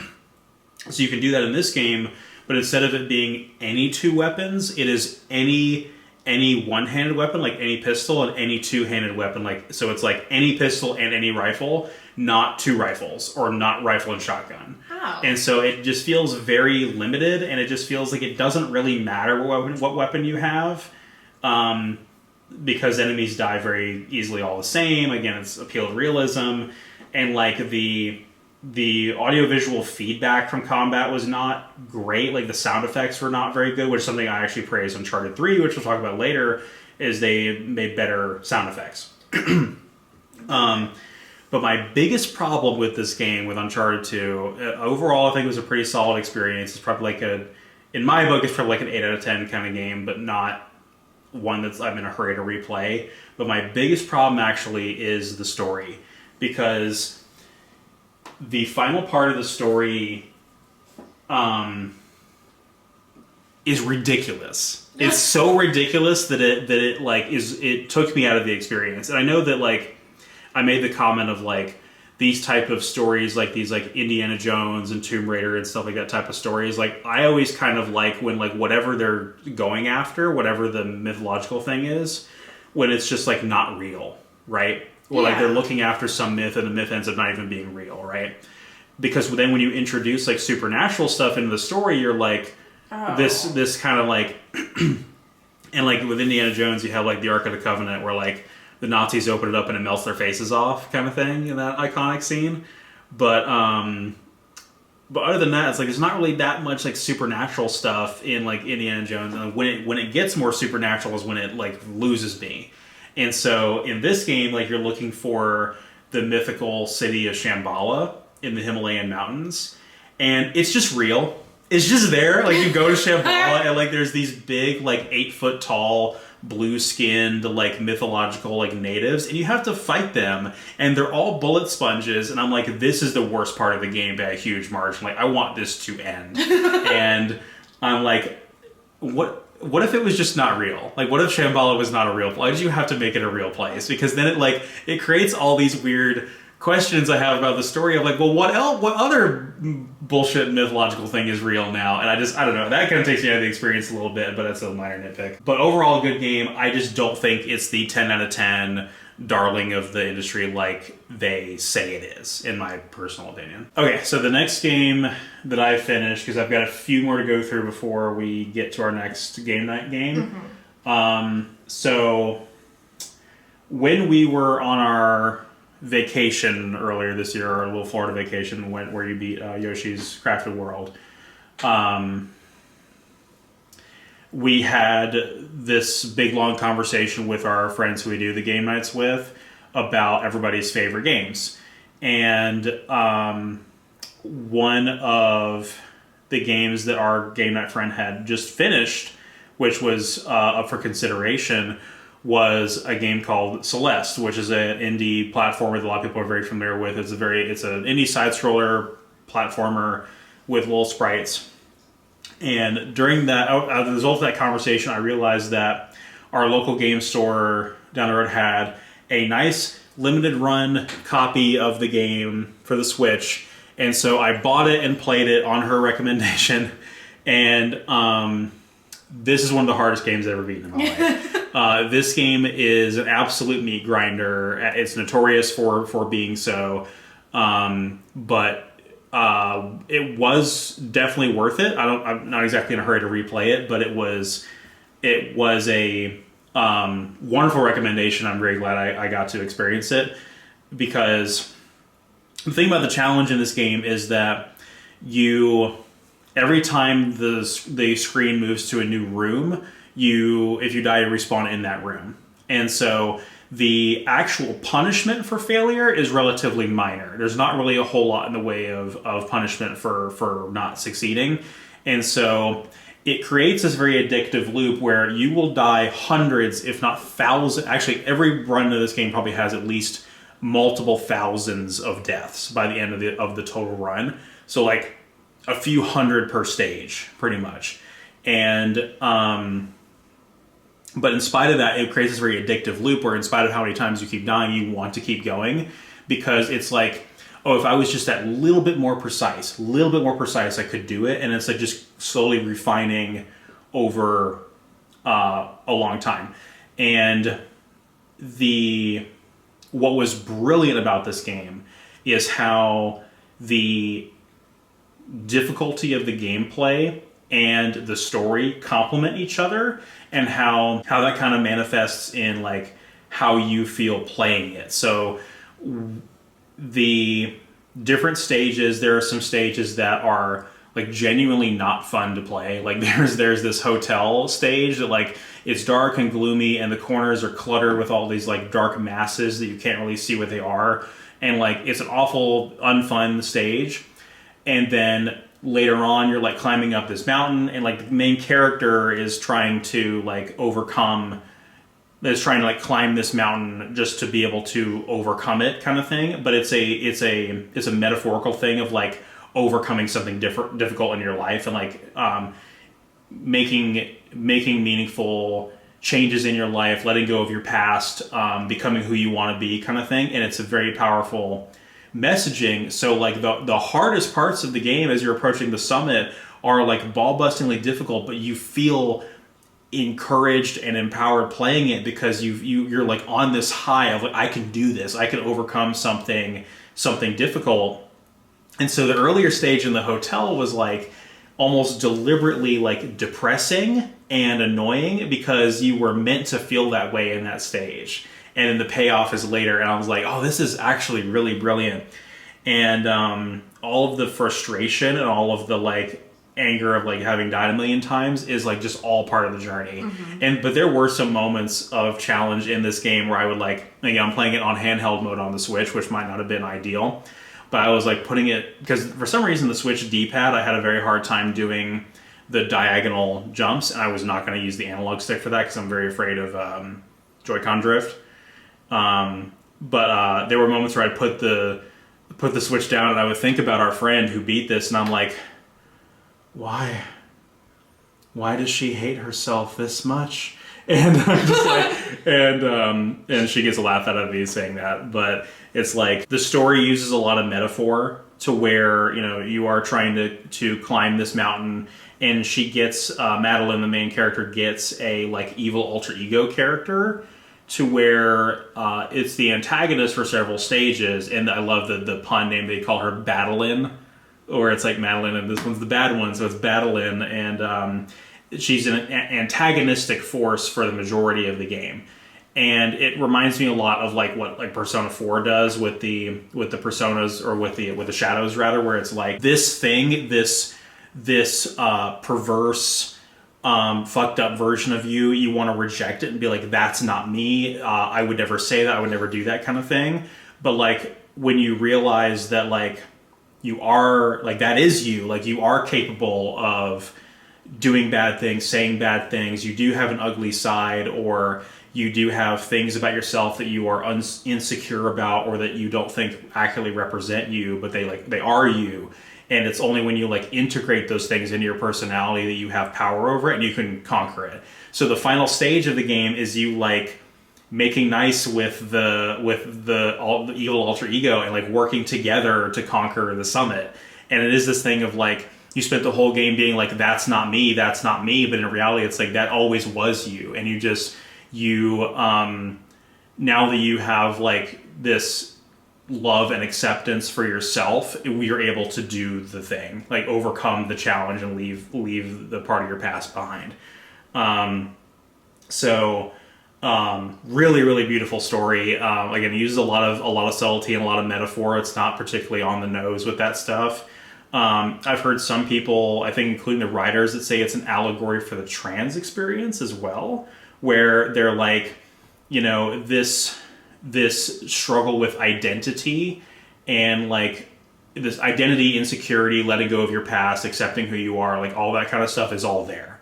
Yeah. And so I recommend it, I guess, in the sense of like it was a unbelievably like powerful experience that I will remember for a long time. But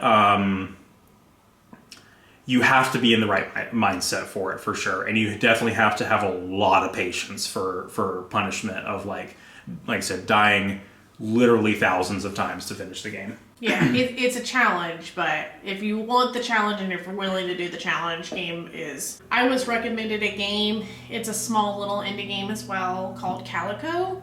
And it's basically a cozy game where you start a cafe in this town where it's a cat game. It has other animals in it, but it's a cat game. It literally is like pastel witches and cats. And so I was told that this was a Mimi coded game, and I took it on recommendation, and I actually really liked it. It was probably about a 10-hour game throughout the whole story, and you know, fucking around. But I really enjoyed it. It was very cozy. I love the cats, and I love that it has what I would consider some jank, because you would pick up cats and you can like spin them around and they just do the little flippy floppy wobby silliness. You can dress them up, you can customize. The character designs in the games are really cute. Very queer coded, which is lovely.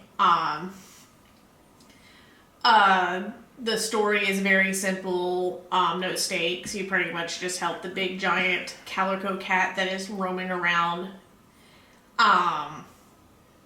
My only complaint about the game is that to get gold stars on any of the cooking mini games is impossible. I don't know. I don't think that was tested enough because it is actually impossible, and I probably spent a good like 2 hours trying to figure them out, because I got all of the achievements on it, and one of them is just completing all of the recipes. But like, it's actually impossible to get gold stars on some of those recipes. I don't think they gave enough time for you to do it based on how you want to do it. Because basically you're in a kitchen and you're like this small, and you're having to go through and just like toss ingredients in this giant pot and do little miscellaneous things. And it's, you know, timing on pressing buttons, etc. But even if you optimize it as best as you can, it's impossible to get that gold star on some of them. Some of them it's easy, some of them not so much. So that was my only complaint, is that the cooking thing is fun, but stressful because there's no way to get gold. Well, and you said it might be because they just didn't design it where that's even possible. I think so. Like, because, like, I streamed it with a couple friends, one of them being the one that recommended it to me. And even he was like, I don't think they tested this enough. Like, I don't know if this was just not thought of, or no one really tried to do this until now, or what it was. Because it's not, like, an overly popular game. So it was, I felt impossible to get gold. Someone could prove me wrong. That would be fine. I wouldn't be mad about it. But I felt like I did really good on a lot of the cooking mini games, and I figured out the little gimmicks pretty quickly. I just don't think there was enough time to even get silver half the time, too. Because it went from gold, silver to bronze.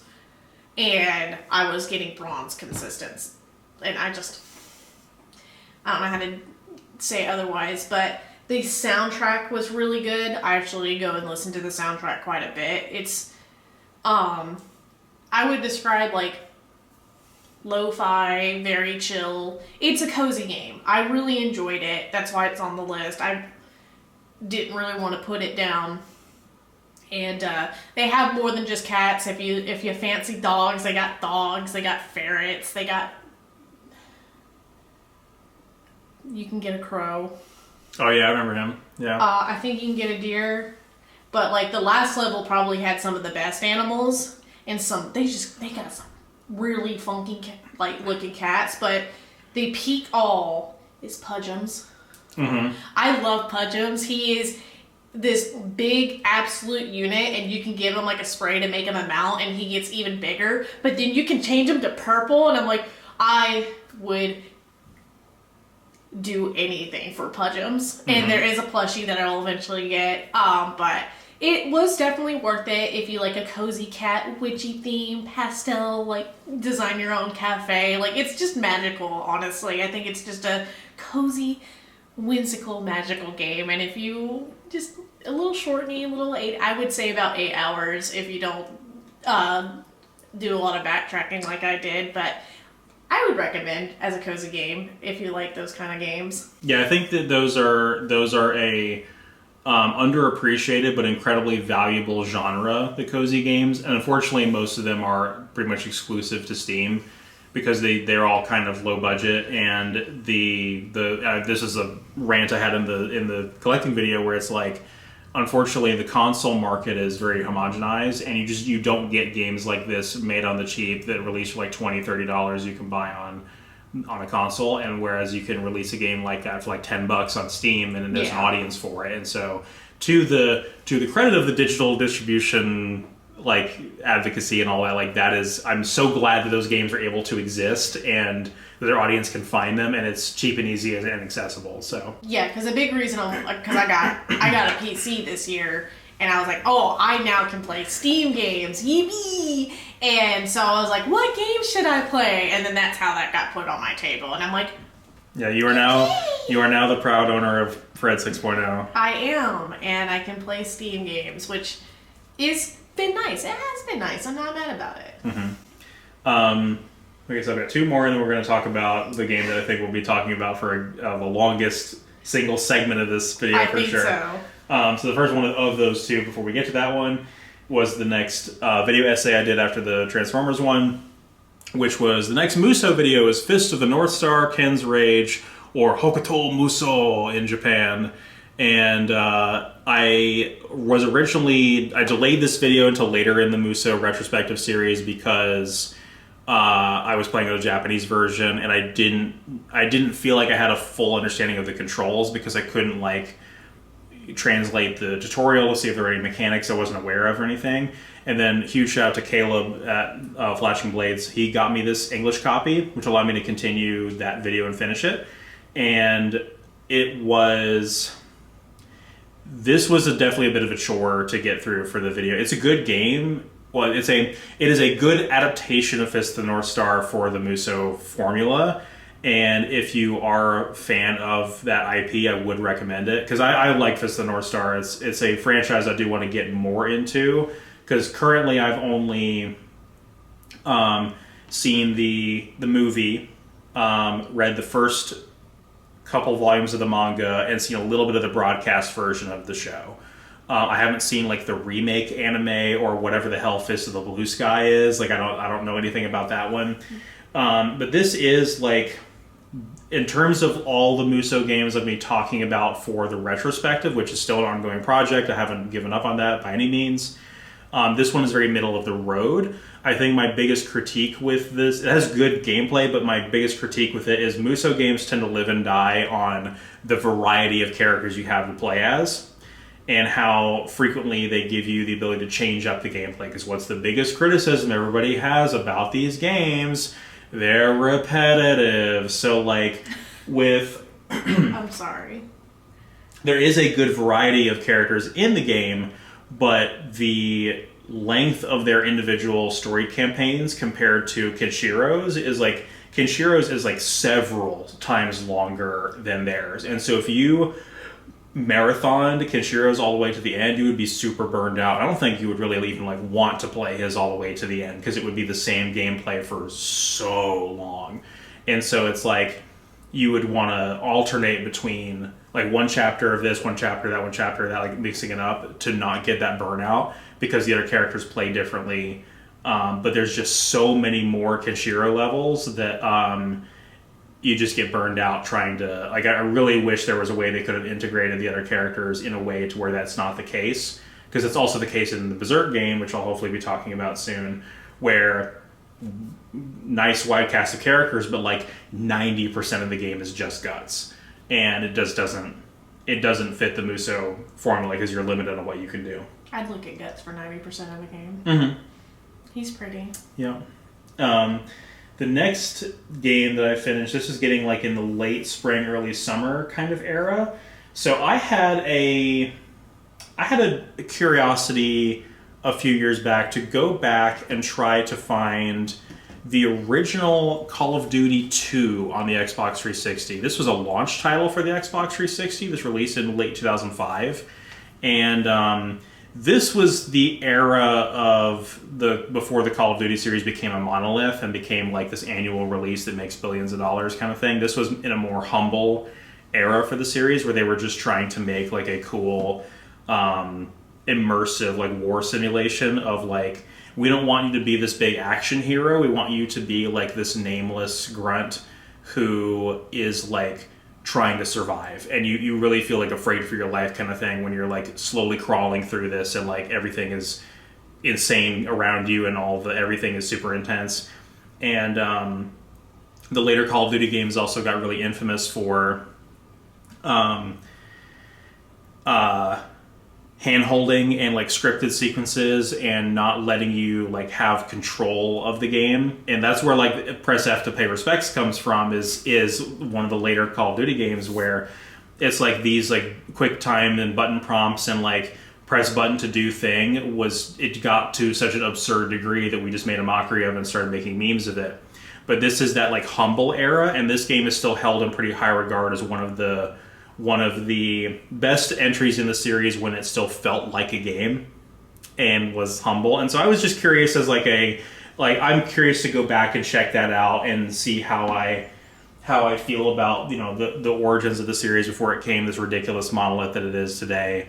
And I did think it was a good time. I definitely liked what they went for, and I liked the humble feeling of it from back then. Because like when you beat the game and the credits are playing, the background of the credits is all the NPC like supporting characters like running through a level trying to rescue another character kind of thing. And like it's just like the character models moving through the 3D space, and they look kind of janky and kind of blocky. And I'm like, this feels so honest and sincere. Like this wasn't them trying to make like a blockbuster. This is them trying to make a video game, and it just feels so much more sincere. And I was like, this is really charming, and I like this. And the game was pretty well made overall. So it was definitely worth the like, you know, $10 of going back and experiencing a classic from an older generation kind of thing. So the next game I technically watched a Let's Play of, but it's a visual novel. So really consuming visual novels either by playing it or by Let's Play, I think is valid because it is a visual novel. Visual novel called Psychedelica of the Black Butterfly. It's kind of like a otome visual novel. It's like a romance thing. You can do it as a situation where you don't romance anybody, which is not probably one of the better endings, but multiple endings because there's multiple boys. And there's like 2 endings per boy, actually. So the premise is very interesting. They're in this alternative world, like an event happened, and when they wake up, they don't remember their names, and they don't have any memories. And so your main protag, which, forgive me, I am forgetting her name. I do like her a lot. Does not remember anything, and Just call her Protag Cham. yeah, but she had such a cute name, and she was really, really good character. But basically, you're in this alternative world, which is kind of like the in-between of, like, life and death. Like, that's basically what this world ends up being. And, it turns out that there was, like, a childhood event that happened that none of them recovered from, and they went back to visit that place and got into a separate accident. So it's all of them dealing with, whether it's actually dealing with or not dealing with the trauma of the first event. So a lot of her issue is that she pretty much repressed it and tried acting like none of it happened, while the guys around her, who were her like childhood friends that also were affected, they all coped terribly. They all coped terribly from it. And so this world gave them the chance to remember that, acknowledge it, and try to heal. But then there's also like endings where they don't heal as well, which is great. But overall, very interesting visual novel. I like it because it's like interesting even without the romance. Like, you could take the romance out and it would still be perfect. Like, you wouldn't have to have, like, you would still have all the different routes where you could have the romance. Take the romance out, still an excellent game. But all the character designs are really pretty. They definitely have like a plot twist that makes you kind of hate one of the characters, which is so much fun. And it was fun, like, talking to our friend about it, like being like, "Ooh, I like this character," and then being like, "Oh, I realized there were certain things that I didn't like experience with this game," and then making them go back and like refresh their memory on it and whatnot. So it was fun, like, just interacting with our friend about it, because it was like a genre that I've played with before. It's a genre that they like a lot, and so I enjoyed it a lot. I would recommend it. I watched Girl Got Game do the Let's Play of it. Does a fantastic job with how she does the different stories and making sure she's well researched and whatnot without being spoiled. So you still get her genuine reactions, but she still knows enough not to like bad end or dead end. But I would recommend it. It was fun. It's a good time. Is it PC only, or why was it released? I don't remember. I do think it's on PC, but I think there might be a console version or whatnot. It could be. I would be willing to bet that console version was not localized. Yeah, but, I don't know. I think our friend would know more, or I would look it up, but I only watched it through a Let's Play. I'm not quite sure how they were playing it. So the next game is up there, maybe tied with Tales of Arise, maybe second place as far as like my favorite game that we played this year. And it was a franchise that is well known and beloved in games, has been around since the early 7th gen. This first game was released all the way in 2007. So it's been around in gaming culture for as long as Halo 3 and BioShock and other games released in 2007. And it's been part of gaming culture for a long time, and I just hadn't gotten around to it. I had tried it, but had a new opportunity to get into it and play it and finish it. And that was Mass Effect. And we played, of course, the Legendary Edition on the PS4, as you can see here. I do own the trilogy on the Xbox 360, but this new release was our second chance to be able to go back and relive this trilogy with our friends, and I'm so grateful that we played this when we did instead of me having played it when I was younger, because being able to experience it with one of our best friends, who she's incredibly passionate about this series, was really, really cool to me. But also being able to interpret the story with an adult mind, and like having the nuance of like seeing what they're going for in terms of some of like political and social stuff with the characters and how they fit into this world. So I won't give like the whole long-winded backstory about this game or anything. Like everybody pretty much knows it, but I do want to say like just short and sweet some of my pros and cons with it, and what I liked about Mass Effect 1. So I like how the setup for the story is incredibly concise. A lot of the background information about the state of the setting, like it's the future, you're in space, all this other stuff, is like, it doesn't beat you over the head with lore at the very beginning. It's very much like all of this lore about space and these different races and all that is very much secondary to the very basic plot, which is, you are a Human Alliance Marine who is highly regarded and in consideration to be part of a special, like above top secret, above regulation, special forces type of person, the Spectres, and you're building a team together to go after a Spectre who went rogue and might be messing with some things that could threaten the safety of the galaxy. It's a very, very simple setup, and the beginning of the game is introducing the key locations and the characters that are going to be accompanying you. You get your squad very, very early. You get all the characters right at the very beginning. They all have very cool introductions. They all feel like they have a very meaningful purpose for being with you.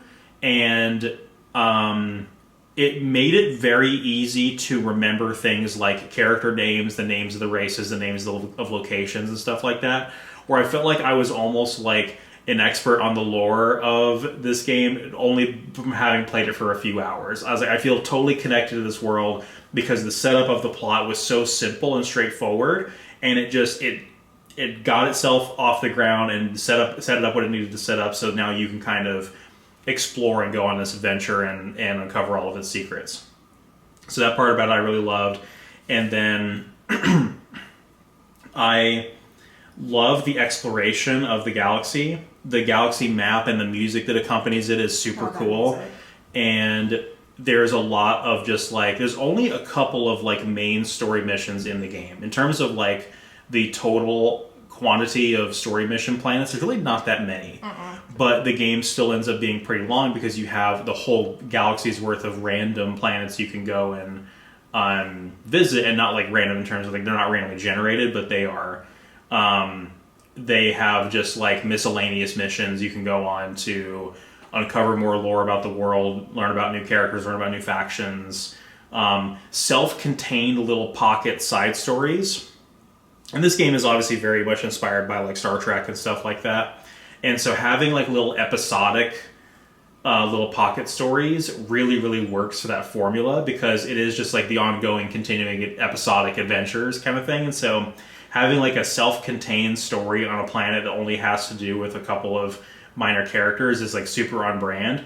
But all those little micro stories were told really well, and I can't oversell the immersive, uncanny, like alien feeling of exploring some of these planets. Like you drop in the Mako, and I know a lot of people think the Mako is super jank, but I had fun with it. Even though it is super jank, but I had fun with it.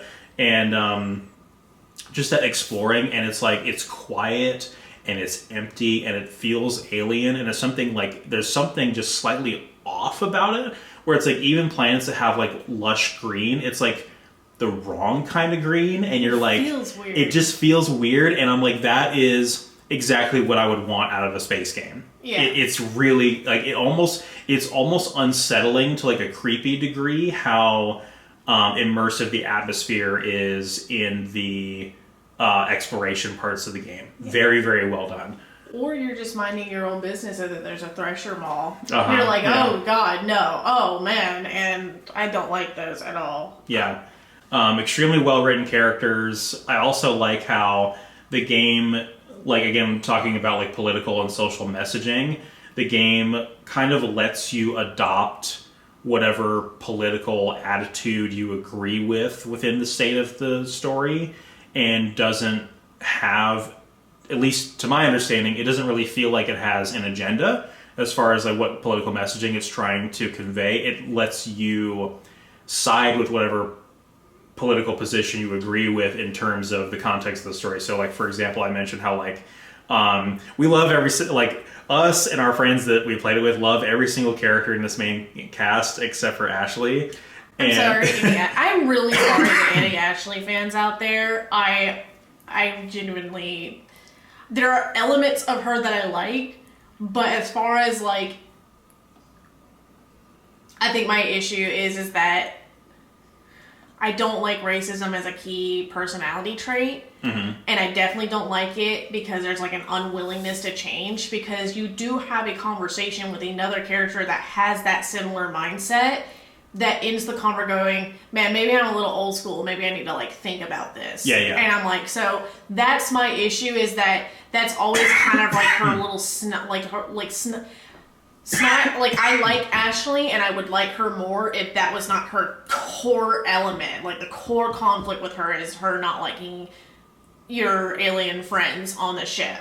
And if that continues on, I don't know if it continues on onwards with her, because I'll never know. I will know. I'll probably do a playthrough where I keep her. But it is one of those things, like if that continued on, that would frustrate me, because it's like you're not learning from this. Well, and again, I'm not going to throw not throwing shade when I say this, but like my one friend who again is this is one of his favorite franchises. He absolutely loves Mass Effect. He like replays it almost every year, kind of thing. And he is one of the people I was most excited about when we were going through this, to be able to tell him about our playthrough and everything. So it was really cool for he and I's relationship as well that we got to play this. But like, he romances Ashley, he likes Ashley, but he's also like so politically and socially like a conservative, and so it's like it kind of makes sense where it's like, you know, he has a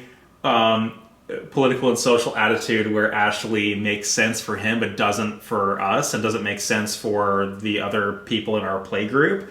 And so I mean that's kind of where I'm at, where it's like the and like, what was it like? It was Devin or Xander, one of those, that was talking about like they were worried that somebody like tried to tell them that Mass Effect was like propaganda or something like that. So I heard, I have seen where people say that it is. I don't agree with that. I don't agree with that either.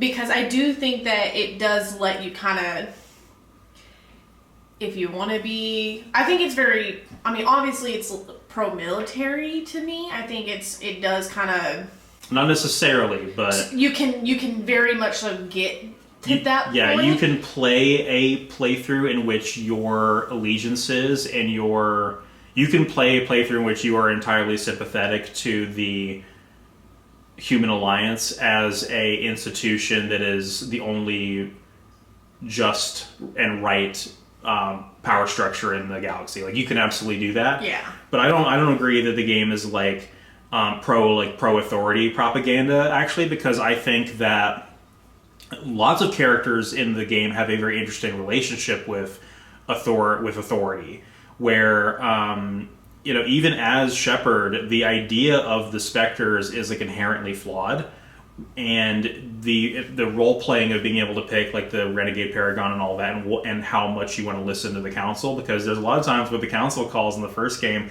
where you can just say, hang up on them, I don't give a shit, like you can blow them off, and so you the player, your relationship with authority is open to interpretation based on how you feel about it.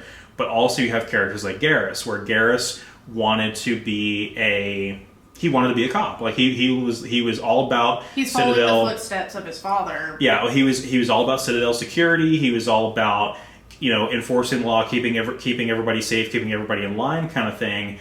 But then he had, you know, his as we learned throughout the story, there were issues with him wanting to do things that the, you know, bureaucratic, like, people wouldn't let him do, and like they too many rules, too many paperwork, too much red tape, kind of thing, and like he couldn't do what he needed to. He didn't have the power to do what he wanted to do to protect people in his eyes. Get justice. And it's kind of a radical idea because he's simultaneously challenging the institutional power structure while also being like, I want to have no regulation, I want to have unlimited power because I think I know best.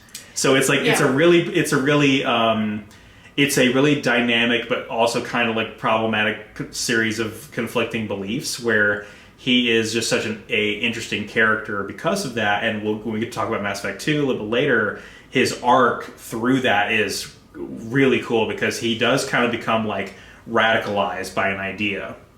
Definitely vigilante. And it is cool to see how the players' choices interact with that because you can condemn Garrus's actions, be like, no, you got to follow the rules. You got to always listen to the bureaucrats. Like you gotta obey the institution. Or you can be like, no, bro, that was fucked up. You're like, you should have totally got that guy. Yeah. Like, and it's like you can like kind of feed into his, and it doesn't really have that much bearing on the second game. But I like the role playing aspect of like you can approve of or condemn the ethics of the characters that are with you. In the case of Rex, you know, he is somebody where his race is definitely an allegory for races that have been the victims of institutionalized bigotry, I guess I would say, where like his entire race was basically used as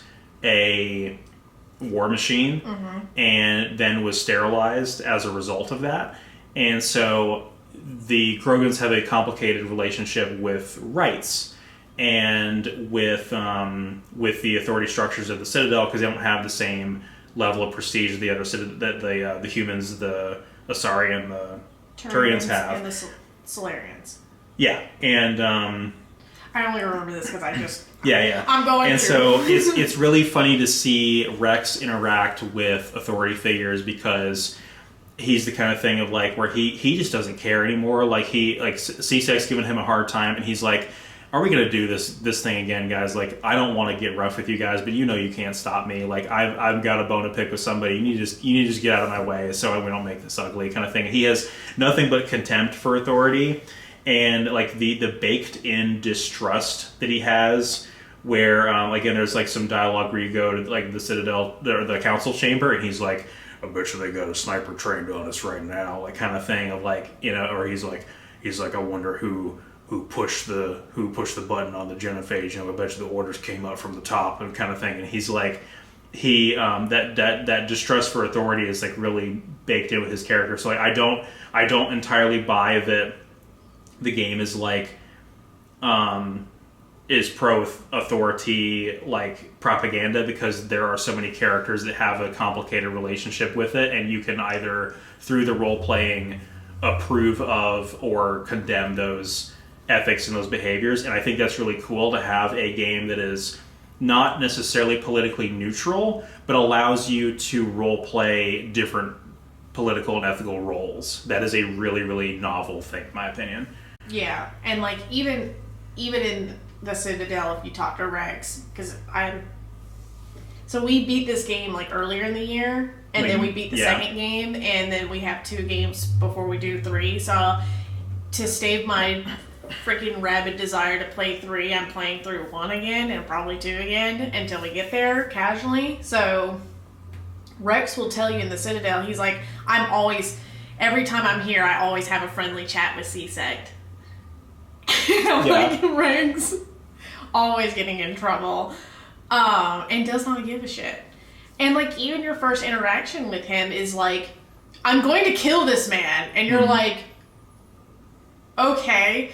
And at first you're like, you're not sure whether or not how serious he is about it. He just tells you, and you're like, all right, buddy. And you think that you're going to be able to convince him not to, because prior to that, you've been able to kind of like, you're getting the feel of like the communications and seeing what influence you have on people. And then you get to the man, you get your information, and Rex is like, cool, we're done. And I start blasting. And you're like, oh, so we're not actually stopping this man. Yeah. But I definitely am enjoying my playthrough of it too. I think I like the aspect of Paragon and Renegade not strictly being like good versus evil. Yeah, sometimes it's not necessarily good and evil. It's more like diplomatic versus aggressive kind of. Aggressive is an understatement, because or diplomatic versus harsh, I guess is the. I think aggressive is a good word for it, because I definitely the one time I picked a Renegade option, I pulled a gun to a man's face, and made him cry. So I definitely think it can be aggressive, but not necessarily like evil, because hopefully I don't pay the consequences for that action in my. Now, with this run for me, I was not extremely rigid in my moral choices. Like it was overwhelmingly Paragon. But if there were a lot of instances where I picked Renegade because it just felt like the more appropriate thing to do at the time. And I liked that for the first playthrough because it felt like I really got to role play without worrying about any consequences or without trying to min-max stats. Because some people do play in a very optimized way to where it kind of ruins the immersive role-playing aspect of it. And I think that's why this first playthrough I probably will play this series numerous times over my lifetime. But this first playthrough always had a special place in my heart because it was a time where I felt completely free to experiment and immerse myself and enjoy it and not think about any of the, like, what the game is doing behind the scenes with any of the math related to the Paragon Renegade or my class choices or anything that has any bearing on the trilogy as a whole kind of thing. Like, it was very laid back and very I didn't have to overthink anything. Like it was very, very good. Anything else before we move on? Or Rex is the best boy. I don't give a shit, and I'm very mad that we can't romance him. It's unforgivable. I would romance him every time without hesitation. Let me romance Rex. I don't know what happens to him in 3, which might prevent that kind of story arc for him. I don't know, but still, let me romance that Krogan. Anyways, I'm good. BioWare, in the next Mass Effect, let us fuck a Krogan. Please. So really quick, speaking of sci-fi, I got to talk very quickly about another digital game that I played that I almost forgot about. It was on my list. Where I played and beat the Star Wars Battlefront Classics Collection, which released digitally in the middle of like the summer of last year. This game had kind of a negative reception when it launched because the multiplayer was incredibly unstable. And there was a controversy about them, like, either on purpose or by accident, using assets for a cut character that was put back into the character, where they were using somebody's like fan-made mod as the assets rather than the official cut assets, and it was like a big scandal. But I don't know what the final story was with that, but like this re-release got a pretty negative reception, but like I didn't want to play it for the multiplayer. I played them offline on the PS2 and the original Xbox, and specifically Star Wars Battlefront 2 I think is one of my favorite games of all time, and I have put like probably like 1,000 hours into that game as a kid, me and my brother playing it and me playing it on my own and that kind of thing. So it definitely was a lot of fun to go back and play it with the new graphics and having content that was not available on the original console releases, and I was just like, any excuse to have more content for one of my favorite games of all time I was going to take. I was hoping that Limited Run would be able to do a physical of that collection, but it so far has not been announced, and that's a little bit disappointing because I don't want this to be the kind of thing where the servers go offline and then it becomes vaporware kind of thing, but We'll see if it remains playable. If the single player content remains playable without servers, then it is pretty future proofed, at least as long as it stays on my hard drive.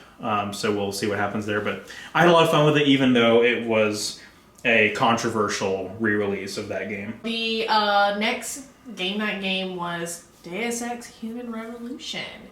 And this was our last game night game with one of our friends because they moved. So yeah, this was the last game when it was a group of 4, and I picked this game because I knew I could beat it within the time limit we had left with her, and not committing to a super long game when she would have to move in the middle of the... Because she moved out of state, so we didn't want to start a game that she would be moving in the middle of. But ironically enough, it is a game that she actually fell in love with. She loved this game, so I'm really glad that we were able to like squeeze that in for her, because now this is a game that she now has went and got physical copy of, and so I liked it a lot because it's the immersion sims games that like Dishonored and whatnot, but it was just very fascinating. I did not control it, so I could not speak upon like any of the gameplay elements, other than like I did find like the different biotics, I guess would be the best way. Is that what they're called? Augmentations. Augmentations. Yeah. Those were very interesting to see. I do kind of like the concept of like, this man did not choose to be this way. He's kind of forced to be that way, and that theming is very important in this game. It's just Chicago, man. Like, or Detroit, actually. Detroit, Michigan, fucking yeah. Detroit. Like, it's just kind of, it really is kind of just a depressing world. And this poor character being just forced to be in a way that he doesn't want to be, and then stigmatized for being that way. Yeah. And so it's very interesting. I look forward to playing for us going through the other game. But man, Adam Jensen. Adam Jensen, y'all.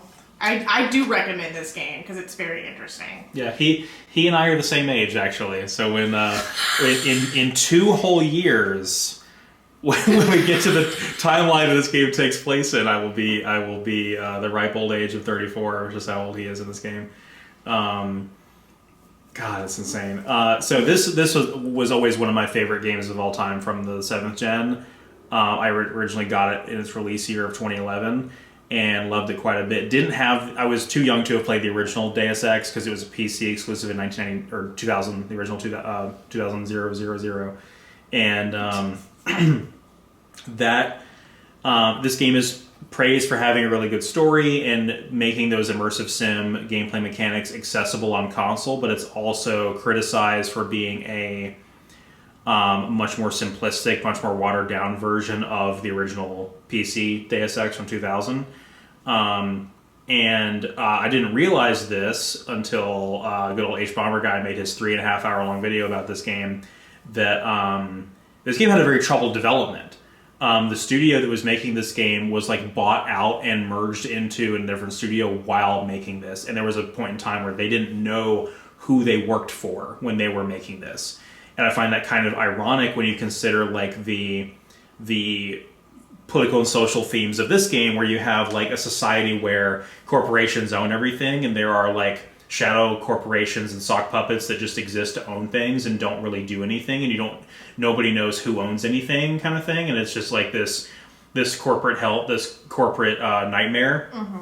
And that also kind of comes back to Adam Jensen with his thing, because you hit the nail on the head with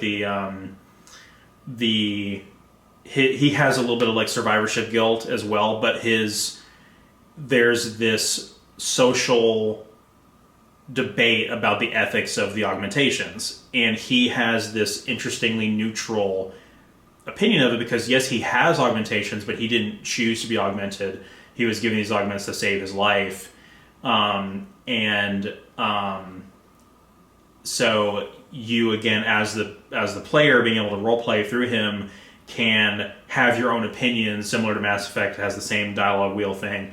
You can give your own opinions about how you feel ethically about people's attitudes, because there's people who, there's like your hyper-capitalist boss, David Seraph, who's like, oh, augmentations are the way of the future. Think about how they've improved people's lives. Like, people with disabilities can walk again. The blind can see. The deaf can hear. Like, we're changing people's lives. And then you have the protesters, like Bill Taggart, who's like, you know, you are actually ruining people's lives because you're creating this codependency on this technology where they now need like expensive medication to stave off rejection symptoms and complications, and the pharmaceutical industry is profiting off people's misery and yada yada, and it's like a really biting critique. And so both of them have really good and interesting points. And then Jensen is like, there is not a single person in this game he can trust. No. Well, actually, two people. There's two people in the game he can trust. He can trust his pilot, Farida Malik, and he can trust Pritchard. He can trust Frank Pritchard. Nobody else can he trust. No. And that gives you a really interesting conundrum with the final act of the game, where it's like you now have this opportunity to sort of control the narrative around the outcome of this whole augmentation debate, and none of it really feels right.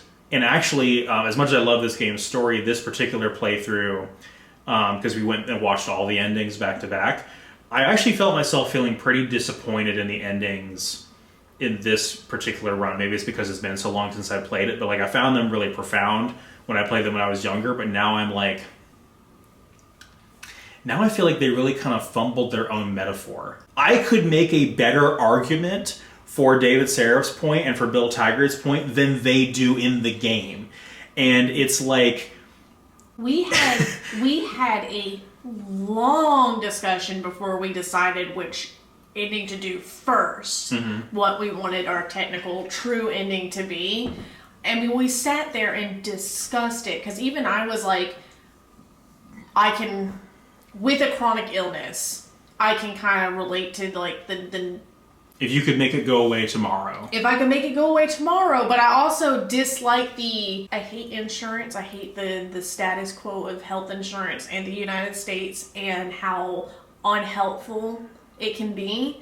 And so I can relate to the people that are against the augmentation because of the lack of support that they could have for any kind of complications. So like, you're talking about people that were trying to better themselves and get better, and then have side effects where they require medicine to live normally. So it's, to me, it's like there's no point in it if you still have to have like medicine to make sure that those augmentations don't reject, basically. But also, not only do they have that, they also have the pharmaceutical companies not willing to help people, and then you have like the black market stuff that you kind of deal with people wanting to like just going through alternative means to get that medication. So it's like I can kind of sympathize with William on why he would want to go against that, as somebody that has medicine, that needs medicine to function normally, and how bullshit it would be for it not to be viable for, like, to have to fight for it all the time. Like, just to feel normal. Like, yeah. It's just, so, like, it does kind of hit you a certain way if you do have, like, a disability or whatnot. It's like, if you could have it fixed, but at what cost? Yeah.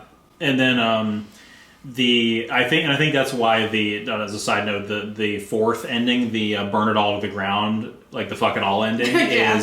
is in some ways the most ethical, and also the ending that I think is canon with the sequel to this game. I'm not 100% sure on that, but I think is the ending that's canon to this.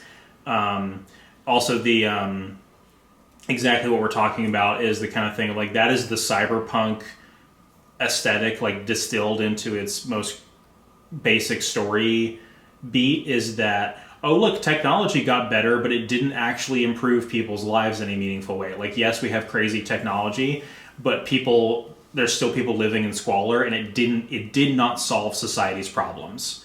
And I think that is like, cyberpunk is an inherently dystopian sci-fi concept. Yeah. So, not to mention like the personal militaries that this game has too. Like, yeah. people have yeah, like absolutely horrifying like, concept. Yeah, like corporate militaries and like private securities whose allegiances are open to the highest bidder, like Bell Tower and stuff like that. It's so yeah. It's like despairing. Like, and like the whole thing with Hangsha Island, where it's like literally like China building Midgar, like building two cities on top of each other, where it's like if you look at China's economic development, it's like they very well might do something like that. You never know. Like it feels really true to life in that regard. But yeah, I love that game. It is quite flawed, but I think I love it in spite of that. So or not in spite of it, because of it. For the next video essay that I managed to get out, I think in July, was the next Transformers video, and it was on Fall of Cybertron, the sequel to War for Cybertron. And this video was a lot of fun to make. It did take a long time to produce. It's right about an hour long. And it was, a tough video to make, like these longer videos end up being. But it was fun to make that video because this is just a really good game. Like, this is probably the most high quality game that has the Transformers brand attached to it. And it is... it's not perfect, and it doesn't make the previous game, War for Cybertron, redundant, because there are some things that they do differently. So like I said, War has, like, every mission has a selection of 3 characters, which have different abilities, so there's a replay value, whereas this game has one character per mission, so they can do more, like, scripted stuff with them, but you can, like, change your loadout at, like, a terminal where you can adjust your weapons and set up on the fly kind of thing. So, like, there's pros and cons with both. This game has better set pieces, but feels more handholdy.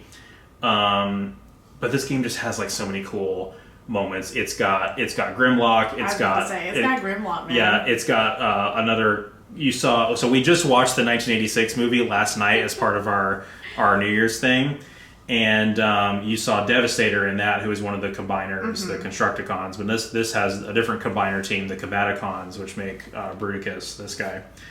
And playing as him is extremely cool. I think it was the first and only time in a Transformers game you've been able to play as a combiner.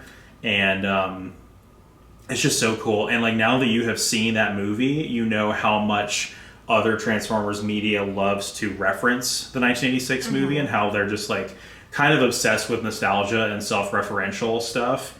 And there's so many moments in this game that are just beat for beat, like references to the fucking movie. I actually have Halo next. I played Halo for the first time. It was co-op. Thank God it was co-op, because I do not think I would have gotten through the library by myself. Because that one, you did carry me a bit. So I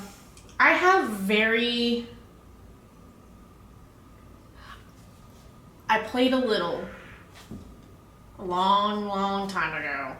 And I remember liking the feel of it, but just dropping it and never playing it again. I think my brother moved and took the Xbox with him too, so it's like, yeah, my means of playing with it did leave. But I'm kind of glad I didn't finish it, because like, I don't think I would have gotten through the library. I'm not a first-person shooter individual. I'm very new to the genre. I'm not opposed to it. I'm not like hating it. It's not my favorite genre, but I am enjoying playing more of it with someone that will at least explain to me how it works.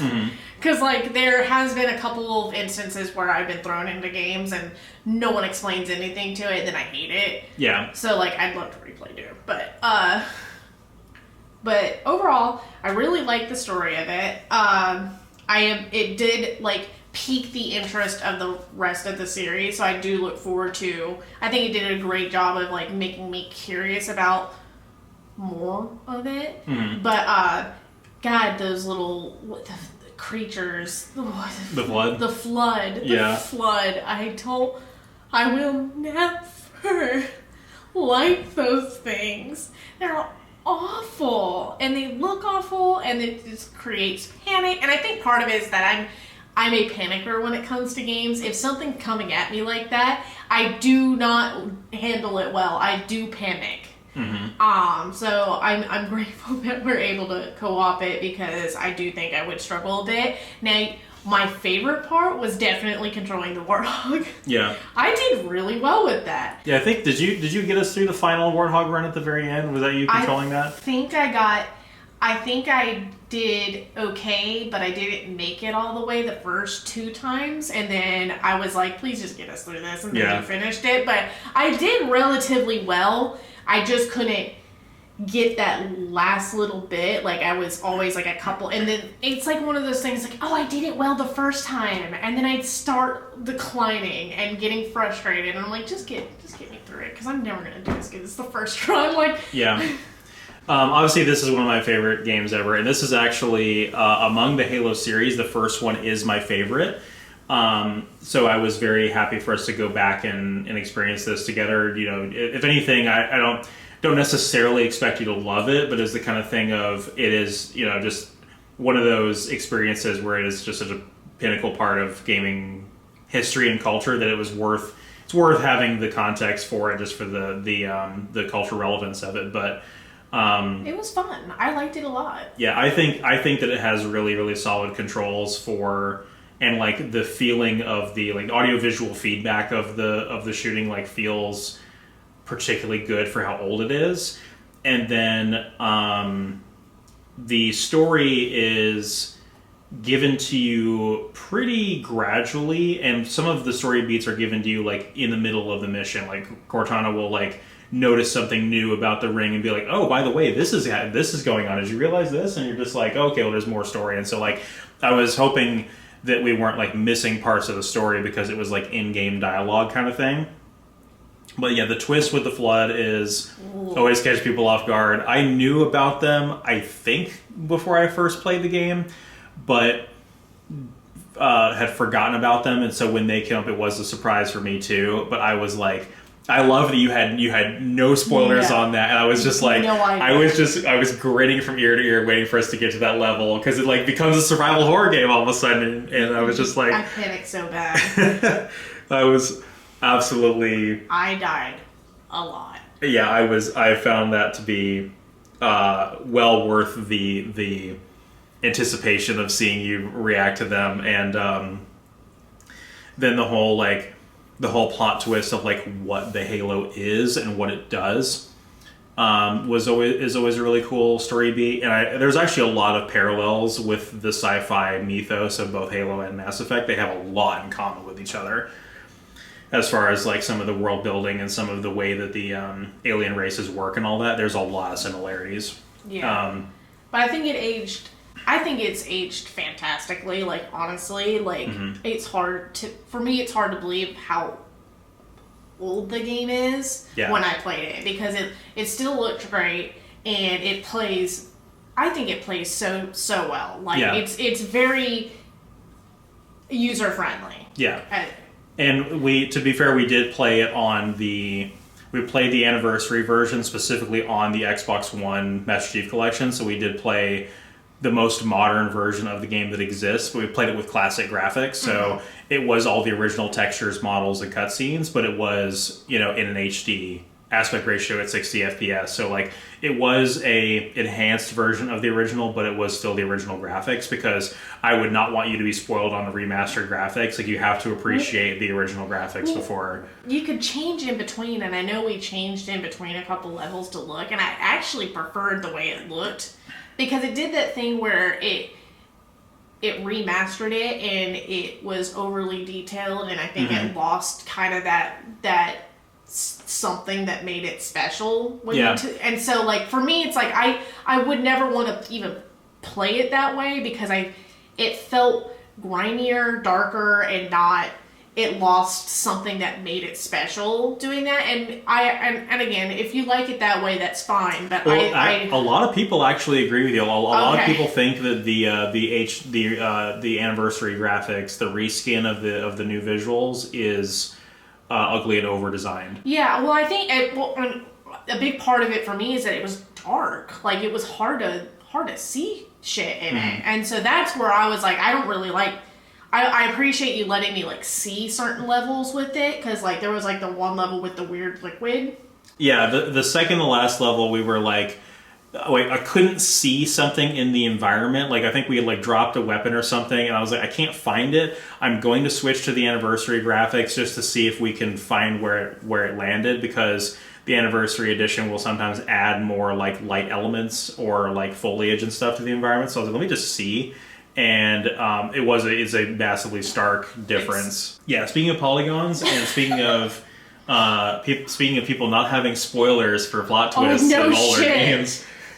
So this will be very familiar if you guys watched our, like, 2022 recap, I think, because I took Michelle through the original Final Fantasy VII in 2021, and we finished it at the beginning of 2022. And then we took our game night friend through this game again this year, so it was her first time seeing it, and she knew nothing about this game. And for a game as iconic as Final Fantasy VII, with the love and reverence people have for this game and its story and everything, and how pervasive it is in pop culture, she went in completely spoiler free. And I cannot imagine somebody who is an adult going into this game for the first time not knowing anything. I was like, oh my god, this is like, we've got to, like, take full advantage of this. And it was so fun. I knew we were in for a treat when she did not know even, like, a baseline for how Cloud was characterized. She thought he was going to be, like, more of a himbo or more lighthearted, and didn't think he was going to be, like, an edgelord. Yeah. And so I was like, that's funny that's in there. PlayStation Underground thing. This is actually a very good condition, Black Label copy as well. But the fact that she didn't even know that much, I was like, oh, we are. This is a very delicate thing we've got to do here. And yeah, she went through the entire game, no spoilers, got the authentic blind experience. And then this run was heavily optimized compared to our last run, which already was pretty optimized because I followed a really good guide. Huge shout outs to HC Bailey, the Let's Player, where I was taking notes from his guide and some text walkthroughs and stuff like that, game facts guides and all that, to kind of plan out our path through the game.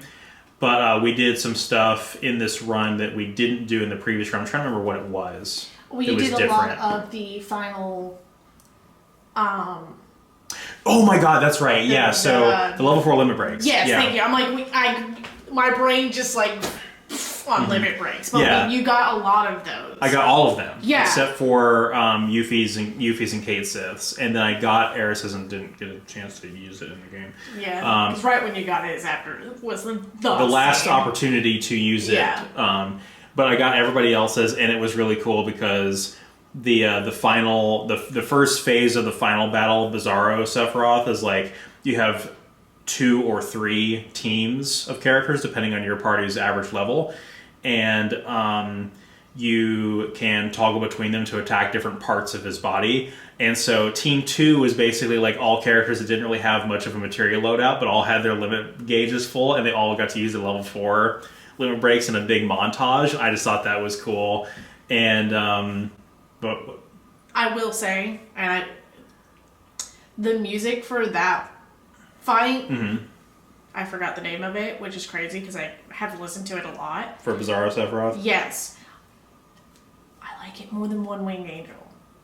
I liked it. I just think that as a final boss music, it's very underrated, for sure. It's so underrated, but it has that, like, it was so good. So, like, for me, that's my favorite. Like, I do like the One Winged Angel. I do think that has the charm. But, like, as far as, like, a hype fight to, like, the end battle, so fucking cool. It's crazy to me because, like, the final boss of that game and One Winged Angel, by extension, is, like, so iconic. And for your run through the game and for her run through the game, and neither of y'all knew what that boss was going to look like before we got to it. Not a single And it is so iconic. Like, it is, and as cool as it is, it's only the second best final boss in the Final Fantasy series. Yeah. Like, and like Final Fantasy VI's final boss is even better. I'm very excited. But yeah, most of my new like adult takeaways from the story I already talked about in the 2022 video, where like I had some newer interpretations of this story that I didn't have before playing it as a kid. And we've had that back and forth discussion on numerous times. We've talked with our friend about this as well, about like some of the really nuanced things with the story. But just, I guess, a very quick aside about that, I do think that Cloud is one of the most interesting and well-written protagonists in any RPG, because he is working with like an incomplete understanding of who he is. And so you as the player are learning about his unreliable memory and these his complicated identity issues that he has as he's learning about them too. And there's so many moments that like you look back on from earlier in the game and when you realize the greater context, and it's just done extremely well. And there's something about the charm of these primitive graphics where like the sprites are expressive in a way to where like doing the remake or whatever and doing these like fancy schmancy graphics doesn't really create an improvement. No. Because there's something about the little micro expressions of the blocky polygon sprites that works. And then I had a blast of just like I did the previous time of voicing all of the characters in the game, and there's something incredibly sentimental to me about the idea of, and it's gonna sound corny as hell, but there's something very sentimental to me about, like, again, this is a game that has an incredibly meaningful cultural impact and is iconic in gaming culture, but specifically to you and to our friend, when y'all think of these characters and you think of them and you're thinking about my voicing them and like sitting on that couch over there playing that game, and that will always be a very sentimental thing to me, is that I got to be a part of y'all's first exposure to this game in such a meaningful way, and I will definitely always appreciate that about it. So yeah, and I mean, this was my second playthrough of the game, so I got to like pick up a little bit more. It's kind of similar when we replayed 10, where it's like kind of thing. It's like you see like all the things, because there was like, I made a comment that I really like. People would describe this as like plot holes, but it actually makes a lot of sense in the universe where like characters do not have the right information. Yeah, they are given the wrong information. But not because they're giving it out of like malicious. It's because one character's understanding is different from what actually happened, because they weren't there, they're hearing it, or their understanding's different. Like even like Gasp's discovery of the ancients being vastly different, or realizing, or assuming that Jadova was an ancient. Yeah, and it's like one of those things. It's like people's understanding of the world is not a plot hole. It's the fact of no one had the true picture until the very end, kind of thing. It's like figuring that out. I think that's very interesting. Yeah, it's not a plot hole for characters to make assumptions. It's not a plot hole for characters to be wrong about things. And in this instance, it's like, yeah, the audience is getting conflicting information that's incorrect, but it's because, to your point, the characters have an incomplete understanding of the situation, and that takes, to me, a lot of forethought with the writing of, like, you're not just writing it one way and then changing it. It is specifically a misdirection because the characters are, in the context of the story, they're wrong, and they don't know that they're wrong. Well, for me, it makes it very human, because that's very easily done in real life. Yeah. Like, just with your friend groups or whatnot, one person may have an understanding of a situation, have to get clarification from another individual. You know, it's one of those where it's like, it feels very human. It feels very natural. Or even like your memory just playing tricks on you and stuff like that. Exactly. So it's like, I do like that element of it that I didn't get to really understand in the first playthrough, but get to appreciate in the second playthrough. So the next game that I beat, this is an easy one because this was actually just a DLC or an expansion. So my limited run Quake 2 remaster came in, and I actually had this on both the PS4 and the Switch. So the one I played was the PS4, so the Switch one is still sealed for a rainy day. And specifically that rainy day will come. I will open this. Right now. Open it on screen. And, specifically, I played the Call of the Machine DLC, which is the expansion that was made by Machine Games, the people that made Wolfenstein and the new Indiana Jones game. And their level design, to me, is way better than the level design of the 2 expansions that released in the late 90s for the original game. And so this expansion was really cool. They did a lot of really cool things with like unique new textures and level designs, because like Quake 2 has this very grungy sci-fi look to it, and there were like environments with like wood structures and like naturalistic environments and like swamps and rivers and stuff, and like canyons with rock and like neon glowing stones and stuff like that. I'm like, this is cool. Like, this feels like an entirely new game. And I think Quake 2 is, I talked about it a little bit last year's wrap up, because I played the base version of the game of the remaster back then. Now this year played specifically the final expansion and cleared the platinum trophy on that. And it was very, very, very, very, very worthwhile. So if you haven't played the Quake 2 remaster, but you've played Quake 2, it's definitely worth it just to be able to play Call of the Machine, because it was in terms of level design and the progression, a very, very, very, very well-made expansion. I beat another Switch game, as I finally put in the time to playing the rest of Zoids Wild Blast Unleashed, which is the Zoids Wild tie-in game, of course. And I picked this up when it was new, because that was when I was making a lot of content for the Zoids channel about the Zoids Wild brand. And I'm actually surprised that this even got a physical English release, because the Zoids Wild brand did not do very well. But I made a whole video about this on the Zoids channel, talking about not only this game, but sort of a post-mortem about the Zoids Wild brand and how it was another chance to revitalize the brand that didn't do very well. And I just feel like Hasbro completely mismanaged it and didn't really give it a chance.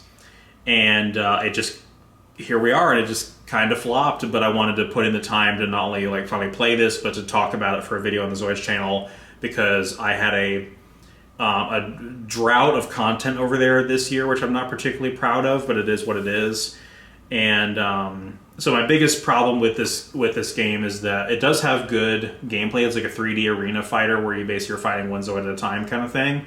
It's not like the GameCube games where it's this open battlefield kind of thing. And it's like strictly melee combat. Like, it's basically a 3D fighting game. But it's only the one game mode, and the one game mode gets repetitive quickly, because like with a fighting game, unless you're going to be competitive or like make it a hobby kind of thing, it's like you can forgive the fact that it's one gameplay mode, one type of gameplay. But with this, I'm going to be unfavorably comparing it to the GameCube games, and the fact that it only has one kind of gameplay, and it just feels much more shallow. It's like, okay, well, this was fine, it was fun, but it doesn't really have a lot of content. It is very, very bare bones compared to the Zoids Versus trilogy on the GameCube. It doesn't hold up in the slightest. The game does have a sequel that's Japan only that I also own, so I'm looking forward to seeing how much better that one is, because that one also integrates classic Zoids into the mix. So I'll play that at some point and do a follow-up, but I wanted to get that out of my backlog and make content for it for the Zoids channel, so I finally played it. Alright, so my final Pokemon game, and this is a little cheap, I'm not gonna lie, like I finished, it was Ultra Sun, Ultra Moon. So the story is that I picked this up upon release, and I played all the way up to the Elite Four. And by the time I hit the Elite Four, I was overly frustrated with this game. Because the first 3 islands are the same. And then they do a thing where it's an alternative world where Lusamine is redeemable, which is fine. Lily and Gladion deserve to have at least their mom, since they don't have a dad either. So I like an evil bitch. I thought she was really interesting. Necrozma, that whole Metropolis scene was so underwhelming to me because I thought it was going to be more, and it was literally just climbing up the little spiral and then fighting him. Like, you don't even get to catch him, because that's what freaked me out at first. I'm like, yeah, they're not letting me catch him. Am I going to get him? And it was just very underwhelming. So I literally looked at this and I was like, I'm done with you right at the Elite Four. Like, I had everything. I was ready to go to do the Elite Four. And I was like, nah. So I decided, I don't remember what made me want to go back and finish it. Probably just to be like, that's something I can get out of my Finnish games. I actually, the only part of this game I think I like is the Elite Four. So I climb up the mountain. You have your rival battle with Gladion, which wraps up his arc, which is really nice because I think he's up there as one of my favorite rivals. You can then catch Necrozma, which was very, once again, underwhelming. Necrozma, for me. And then you basically have the same Elite Four as you do. Just kidding. There's at least 2 changes to the Elite Four. You get the Steel type guy, which I can't remember his name. He replaces Hal's grandfather. Because you have him, Olivia, Acerola, and the flying type girl, the golfer girl, Kahili. And then the champion is not the professor, it is Hal, which I think is actually the best thing. I think it should have been Hal from the get-go. Very interesting fight. I did cheese the Flareon. He had a Flareon because I chose Rowlet for this playthrough. And he Flare blitzed on Red Health, and poor sweet Flareon died as a result. But like, the AI was really good on this fight because he was doing swap outs. Like, he swapped out a lot of the Pokemon to kind of try to get type advantage, which I thought was interesting. I think that's very interesting when they implement that. And then after you beat him, you see like Lily go off on her own, Gladion go off on his own, and like the wrap up of that I felt was very good. But for the most part, I don't like this game. I think if I could have Sun's story with the Elite Four from this game, I would be happy. Because I don't like this game. I don't like playing the same game for the first like 3/4 of it, and then that final fourth be different in a way I don't like, and then also underwhelming. Yeah, because you, I think the other thing too is you bought this on release in like 2017, the year after Sun and Moon came out, and it was, so because you had basically just finished the original Sun and Moon, how samey this one felt, like was really emphasized, because you're like, wow, I just played this game and I'm doing the same stuff over again.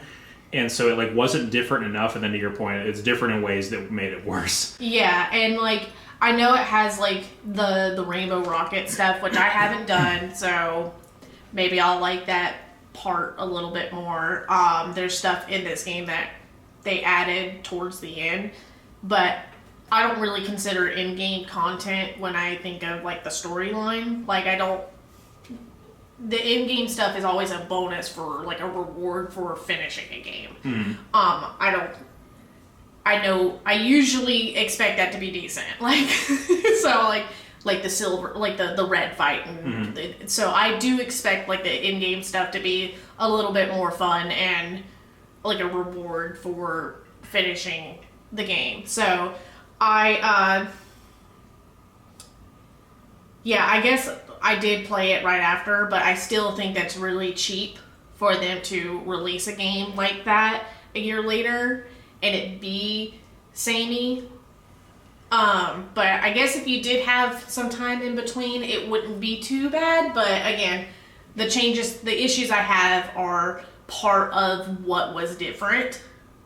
So I don't think there was any coming back for this game for me. So I did finish it. I got credits. Did I play the whole game this year? No. But I did beat it. And I can finally say I beat it, and I will never play it again. Most likely. No, not even most likely. I will never play this game again. Yeah. Yeah, all right, I'm good to go with... Absolutely. All right, so the next one that I beat was I decided to go and play to completion my limited run copy of Star Wars Republic Commando, which is this is another favorite game of mine from the old original Xbox era, and very well made game that is a more like gritty, darker side story within the Star Wars prequel movies between episodes 2 and 3. And I've always liked it a lot, but this particular run was to play the game on hard mode, which I'd never done before, and to get the Platinum Trophy. Because I was looking at the trophies and I was like, this is pretty doable, but it requires doing one run on hard, because beating it on hard is one of the trophies. So I'm like, if I play it through once on hard, I should be able to get almost everything. And I did, and I do recommend playing the game on hard if you've beaten it once before, but it was challenging in ways I didn't anticipate. So some of the level design of this game doesn't hold up particularly well. There's a lot of... mechanically, it plays very similar to like Halo in a lot of ways, like the recharging shields and the offhand grenade throwing and the pick up and drop weapon system and all that. But one of the things that this game has is like infinite monster spawners, like infinite enemy spawners, and like there's this weird like clown car spawning where you will have like a redundant hallway that goes around a corner, and there will be enemies coming out from that hallway, and you walk back in there and you're like, where are they coming from? And it's just a dead end. And you're like, so they've just like, in the programming of the game, they were just like, yeah, have them spawn here and just come out of the hallway forever until you complete the objective in the main room. And I'm like, this is really kind of breaking my immersion, but also like makes me panic, because I'm like, do I have enough resources to win this fight when there's enemies infinitely coming at me, kind of thing. So like design wise, those were things that like I noticed and scrutinized harder playing the game on hard mode and on the HD version, is like some level design quirks and like some unbalanced enemies, the Geonosian elites, if you know, you know, and the like monster closets and clown car spawning was my biggest problem with it. But other than that, had a good time with that replay. There were parts of the third act that I didn't remember because it had been so long since I played it, so it was really cool to get to see those third act parts again. And the remaster looks fine. I just wish, the biggest thing I wish is that it had an expandable field of view, because it's kind of like really tight in there and doesn't look all that good on a big TV kind of thing, because it feels kind of stretched out. And apparently this is something that the original PC port of the game also struggles with, is you have to like do crazy mods or something to be able to do like widescreen or a wider FOV thing. So it's a weird quirk with the game's programming, but it's a classic from that era, so most people already know it's a quality game. So after that, I went back to the Uncharted remastered Nathan Drake collection and beat Uncharted 3. And I started this one immediately after 2 and then picked it back up over the summer and like gradually worked towards finishing it. And Uncharted 3, I think, is my favorite entry in the series out of the 3, because you know they are kind of all the same, especially on this collection in terms of the gameplay and the mechanics. But I liked the audiovisual feedback of the weapons in 3, because the gun sound effects actually sound better. Like the feel of the game feels better because there's better audiovisual feedback. And then the story I like better as well. The story takes itself a little bit more seriously. And again, with like the whole thing at the end of like, do these mystical myths actually exist, or was it just like, were you just on drugs and hallucinating? And so like there's a whole sequence where like, and it really got me, because like there's a whole sequence in the final level where one of the characters, and this is not technically spoilers because it's like a fake out thing that's not real, but like one of the named characters who's been with you the whole trilogy gets shot dead, and you start fighting these like super tough like spirit enemies, and you go through like half a level dealing with this, and then you like snap out of it and you're where you were at the beginning of the level, and you hallucinated the whole thing and the guy who is still alive. And I'm like, whoa, okay, that was insane. I was on literally on like a bad trip this whole time and didn't realize it. Holy shit. And so the magic or whatever is just drugs. It's just like drugs. It's just hallucinating. And I'm like, I like that about 3. Like it wasn't like, it's possible that there was still like a mythological artifact that had magic powers or whatever, but you actually stop the bad guy from getting it, and it gets like buried in like a pond or whatever where they can't get it anymore. And so you never have to deal with the problem I had with the second game. And then, so I liked this story a lot more. My only problem with 3 is that it was a bit too long. There was probably several chapters I would cut from the game altogether.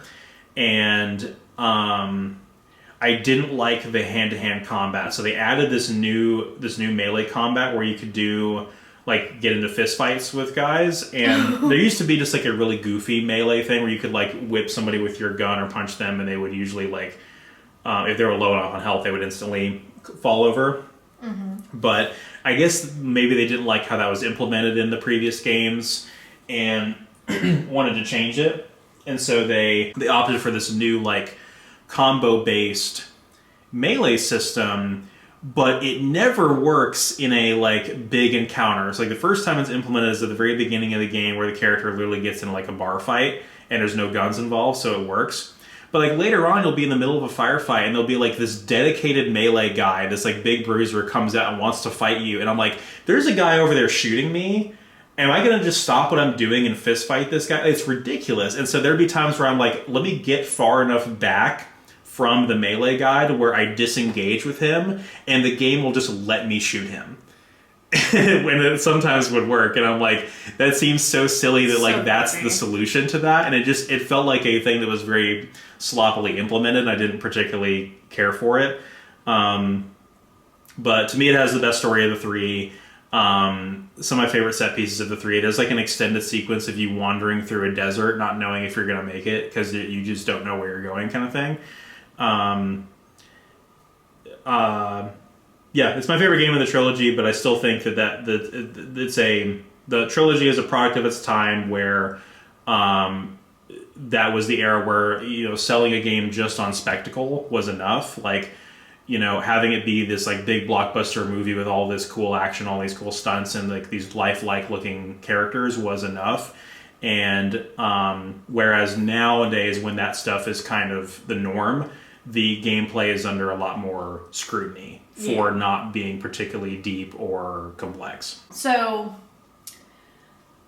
this game was gifted to me because I decided to start 2 games that are going to take a long time to finish, and they're kind of a little bit like I would consider tedious, but not in like a negative context, because I started playing Dragon Quest Monsters and Rune Factory 4, which are both games I'm very much so enjoying and should finish this year. But I was feeling crappy, kind of mopey, didn't really know what I wanted to play, didn't really feel like playing anything, and then a friend gifted me Wobble Dogs. And it scratched an itch that I cannot explain.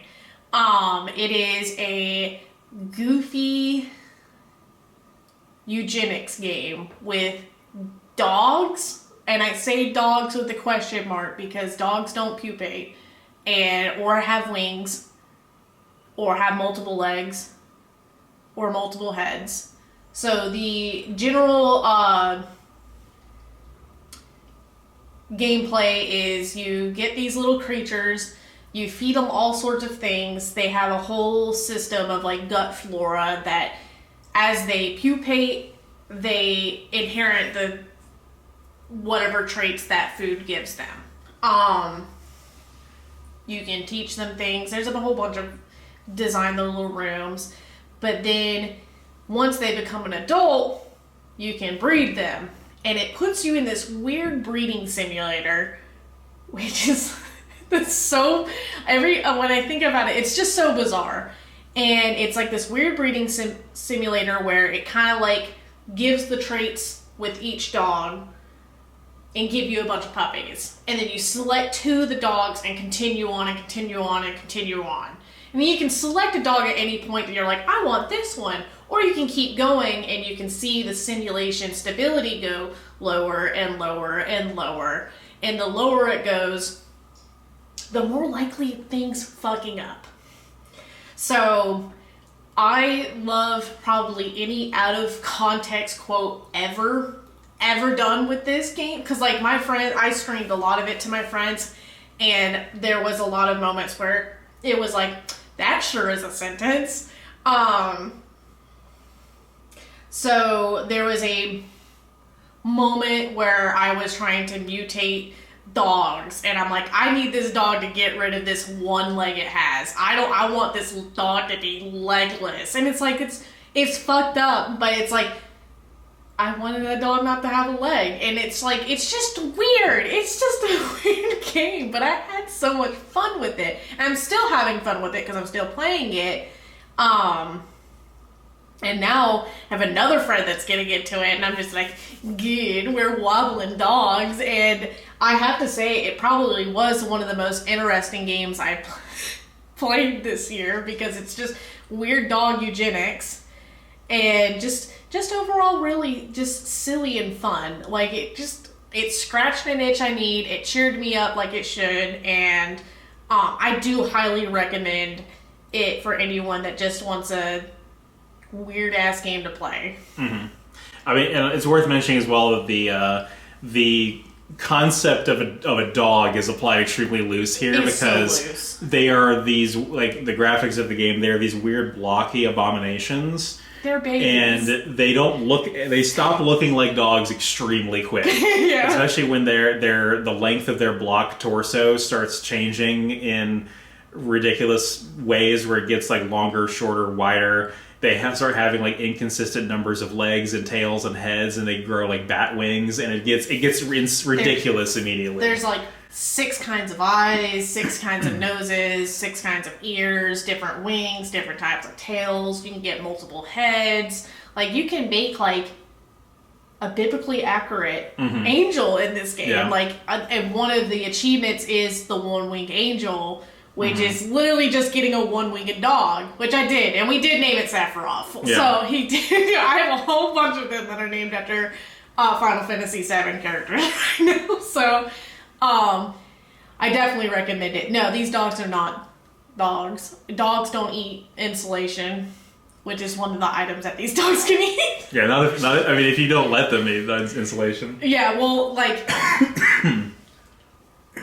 literally the warning of the game is like, these are loosely interpreted dogs. Do not feed your dogs any of the food that these dogs eat, kind of thing. It's like a little, like, warning label. I'm like, I hope no one's feeding a dog a candy apple or their own shit, like, Right.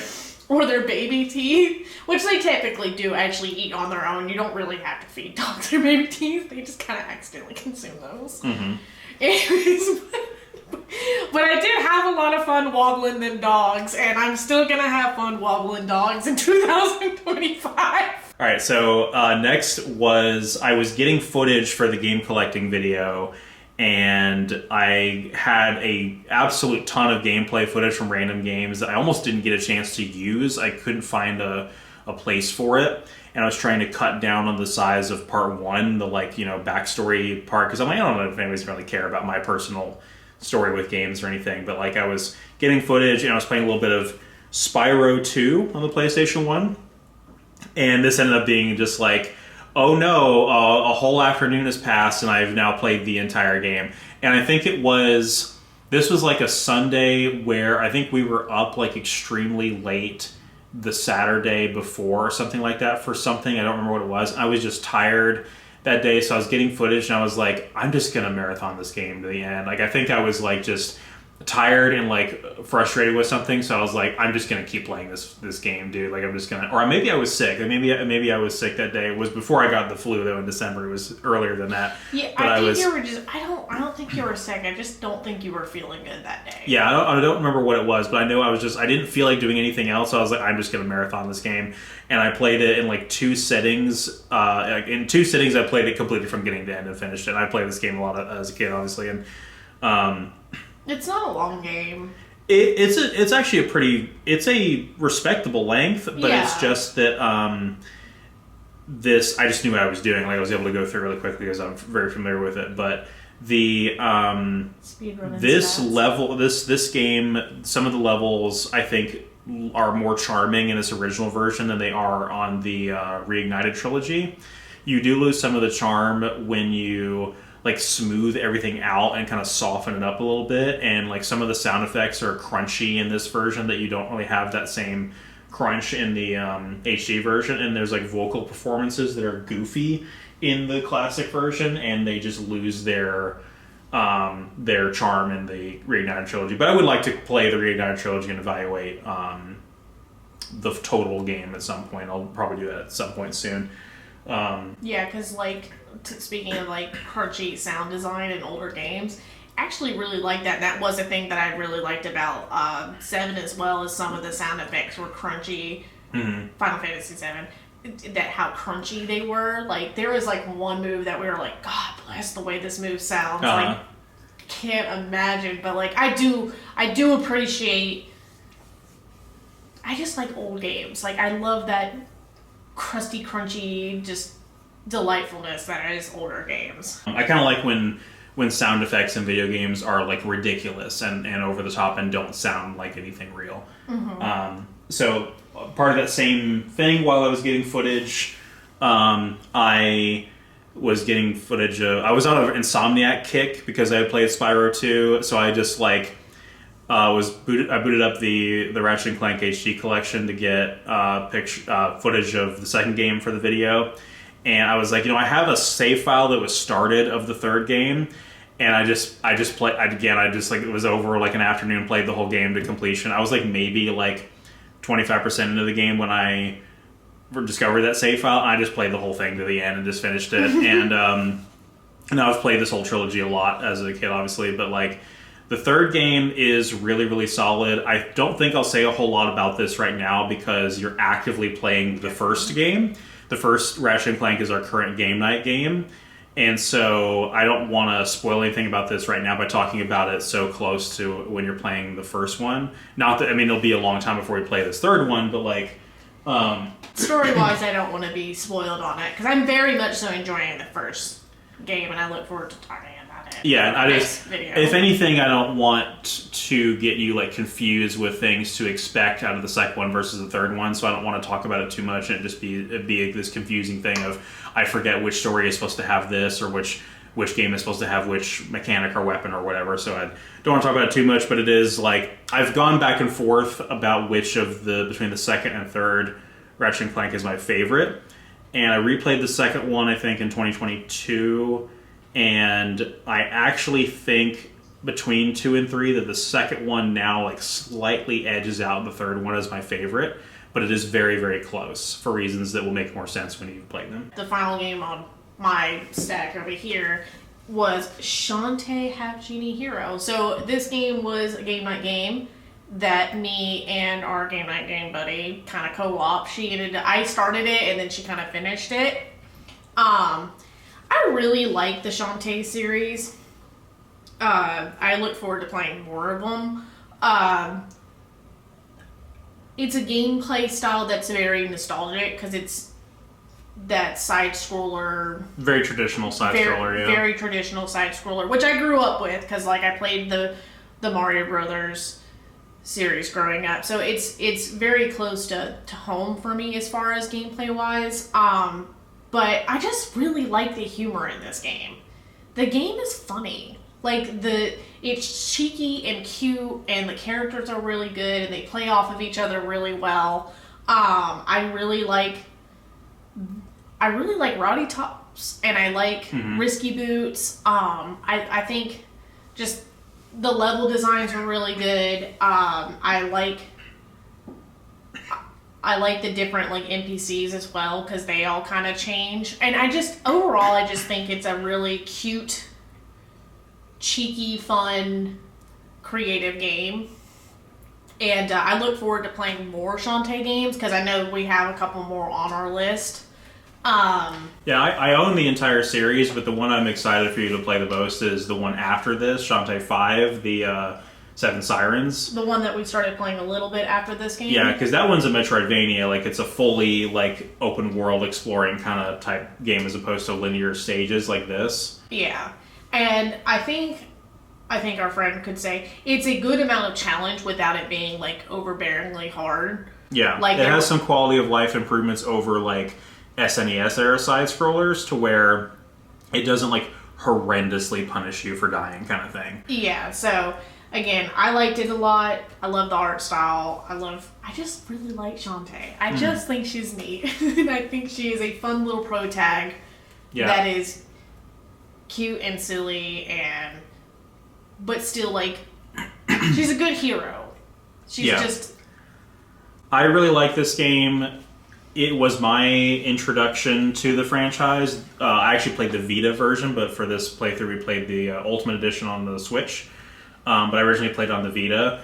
And again, really great side-scroller, but it also is this very sarcastic, very tongue-in-cheek sense of humor. Like, it breaks the fourth wall in like many numerous ways and like makes fun of a lot of video game tropes in a way that I think is creative and not like mean-spirited. yes.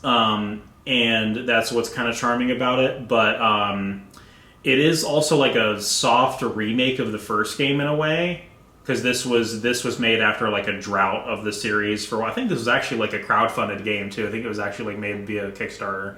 And so it is. Yeah, it actually is.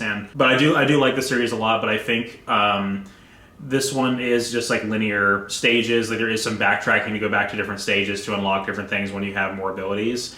But I think that aspect of it, of like you get more abilities and you get to go more places, is done better in the Metroidvania style one of Seven Sirens. And then the third one, the one before this one, Pirate's Curse, is interesting because you don't have like your genie powers, but you have like tools you get from Risky Boots. You have different pirate abilities and stuff like that. And that game is also really solid.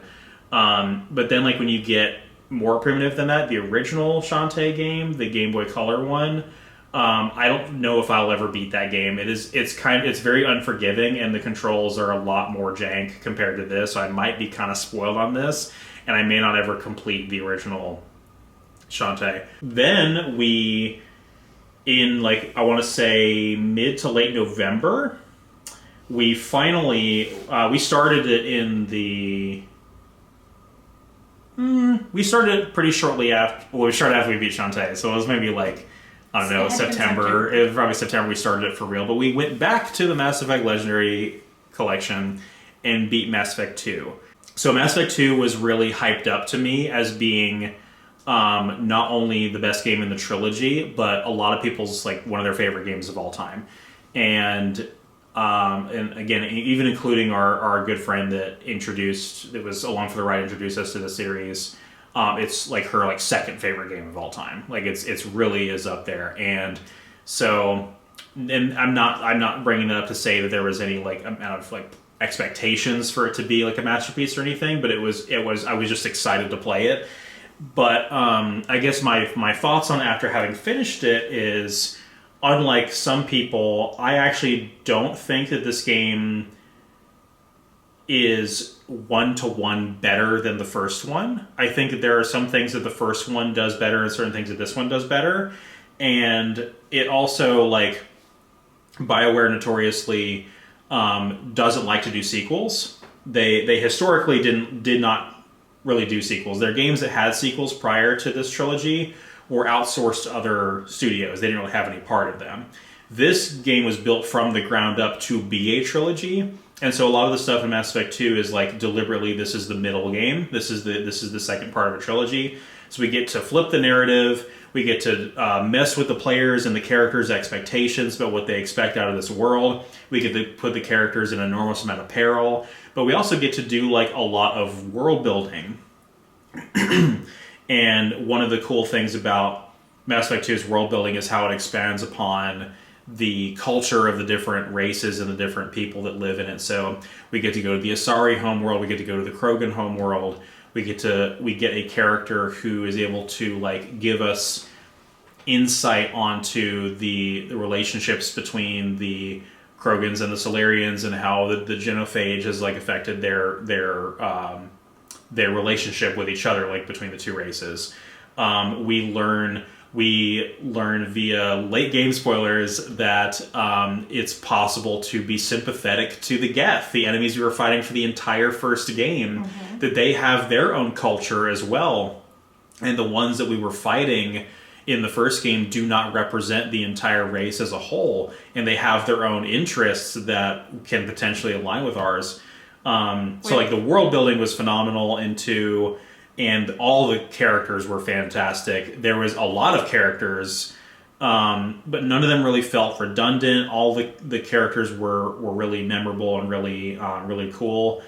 But as far as the gameplay goes with 2, this is where I had my biggest critique. So Mass Effect 1 is this third-person shooter RPG hybrid. So we're gonna change things up a little bit here. We're gonna have a little bit of a technical issue, but so Mass Effect 1 had this very RPG sense of progression, where the weapons you start the game with become obsolete and you get better ones, and it's this gradual upgrade where the weapons become more powerful, but they also have different firing patterns. Like you might get a sniper rifle that fires in like a 3-round burst, or one that's like pixel precise accurate and like has a low cooldown. And like how the weapons change and how your powers change and everything creates this gradual feeling of progression where you feel like you're getting more and more powerful as the game goes on.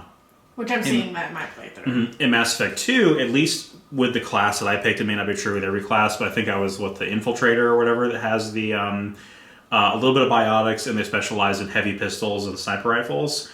The gameplay felt mostly the same for the entire thing. And because it was the Legendary Edition, we had DLC and everything. It was more than 40 hours of Mass Effect 2 that we played. And it's 40 hours of shooter gameplay that felt mostly the same from when we started. I didn't feel any more powerful. The weapons and the enemies and everything didn't really scale that much. Everything felt very samey. So like hour 1 of combat in 1 is very, very, very different from hour 10 of combat in 1. But in 2, hour 1 of combat and hour 10 of combat feel the same. There was no sense of progression or getting more powerful. So that's my critique with 2's gameplay. I didn't like that aspect of it. And then this is a nitpick, but I don't really like the mission summary screen. I liked the way that the galaxy traversal and like dropping in the Mako and everything worked in 1. And there's little things with how the mission structure works in 2 that take me out of the experience. And I think the mission summary screen with the Elusive Man is one of those things. And then,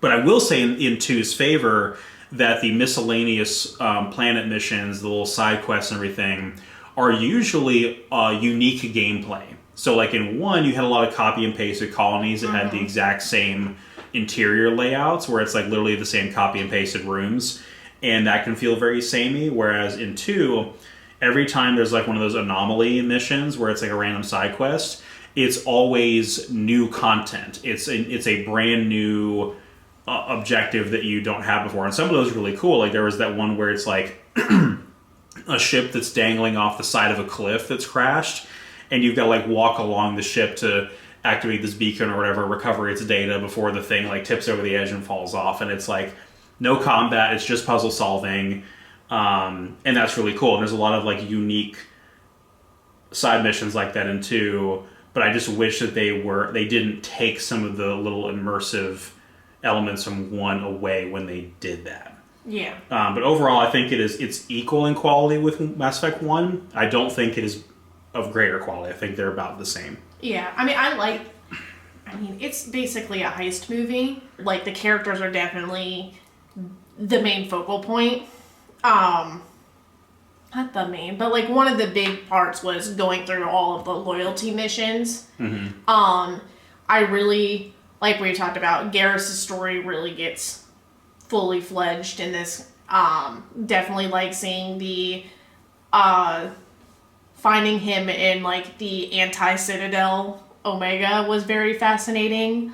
I loved seeing Rex, despite not being able to bring him with us, but seeing what he's been up to is really good.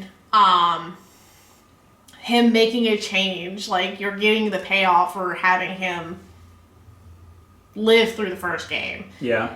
And I guess I'll have more comments to make about the gameplay when I play mine through, but like all the characters they introduced, with the exception of Jacob, because I'm lukewarm on Jacob anyways, but like Miranda, Samara, Thane, Morden, Grunt, Jack. I know Jack's not like your favorite, but I like Jack a lot. I think she's very interesting of a character. Yeah, she's fine. I don't love her, but I don't hate her either. Right, but like I kind of feel that way with Kasumi and Zahid, because I know there's also like, I like Zahid a lot. I think I'm one of the,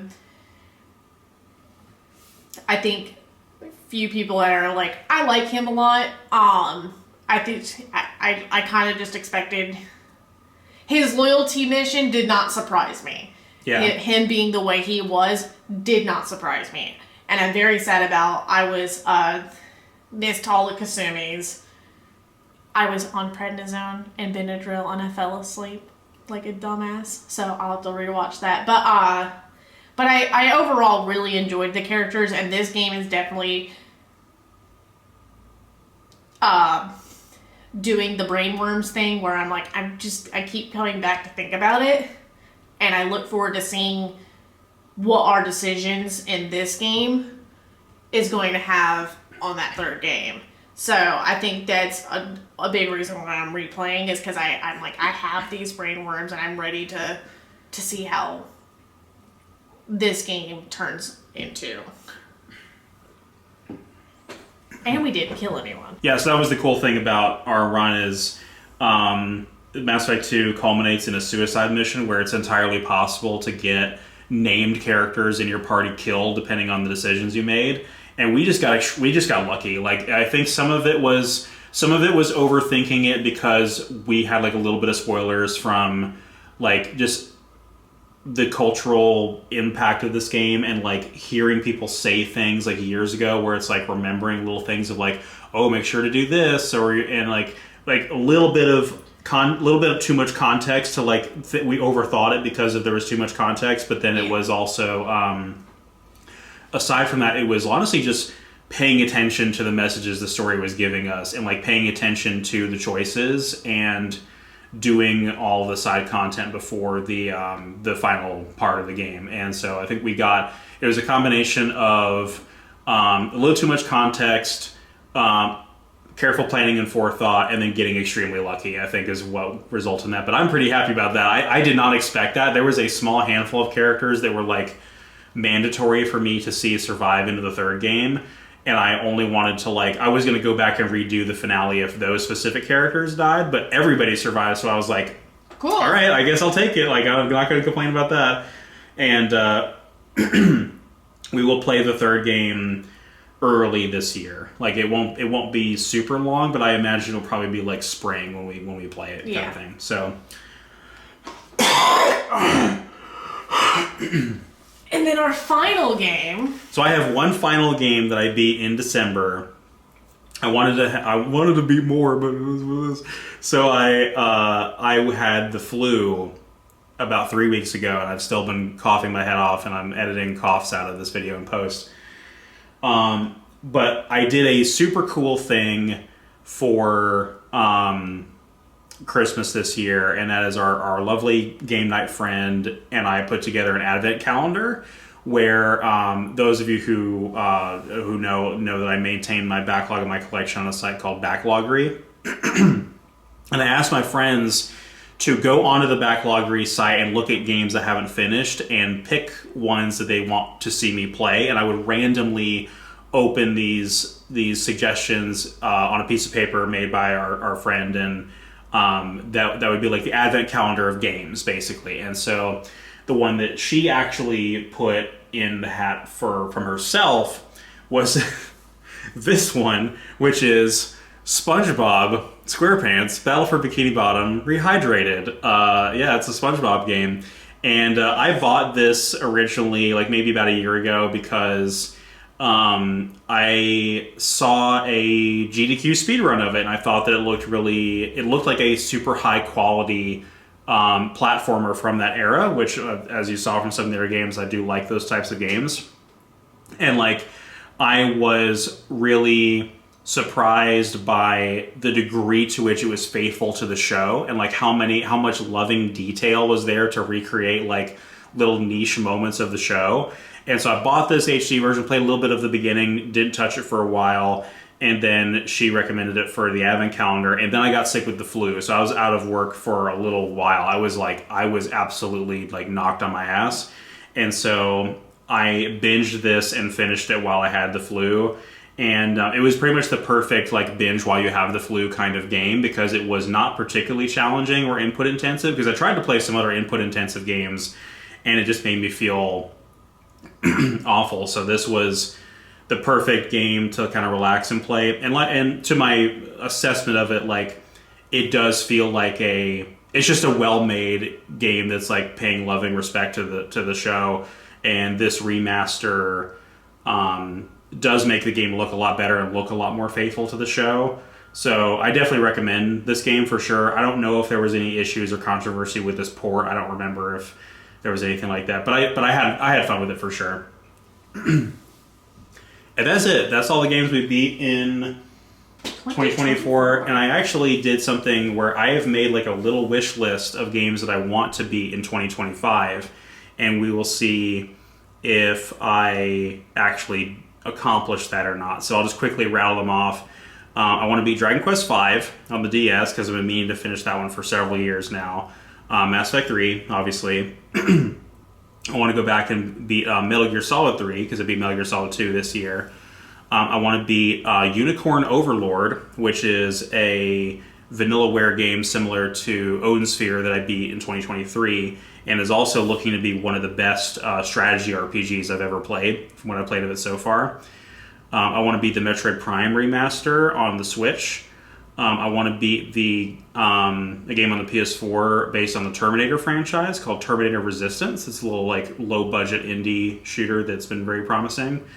I also got from Limited Run the Rise of the Triad Ludicrous Edition, so I want to beat at least the main original game of that. No, I'm not playing Extreme Rise of the Triad. The game is fucking impossible. And then I want to beat the System Shock remake on the Xbox One.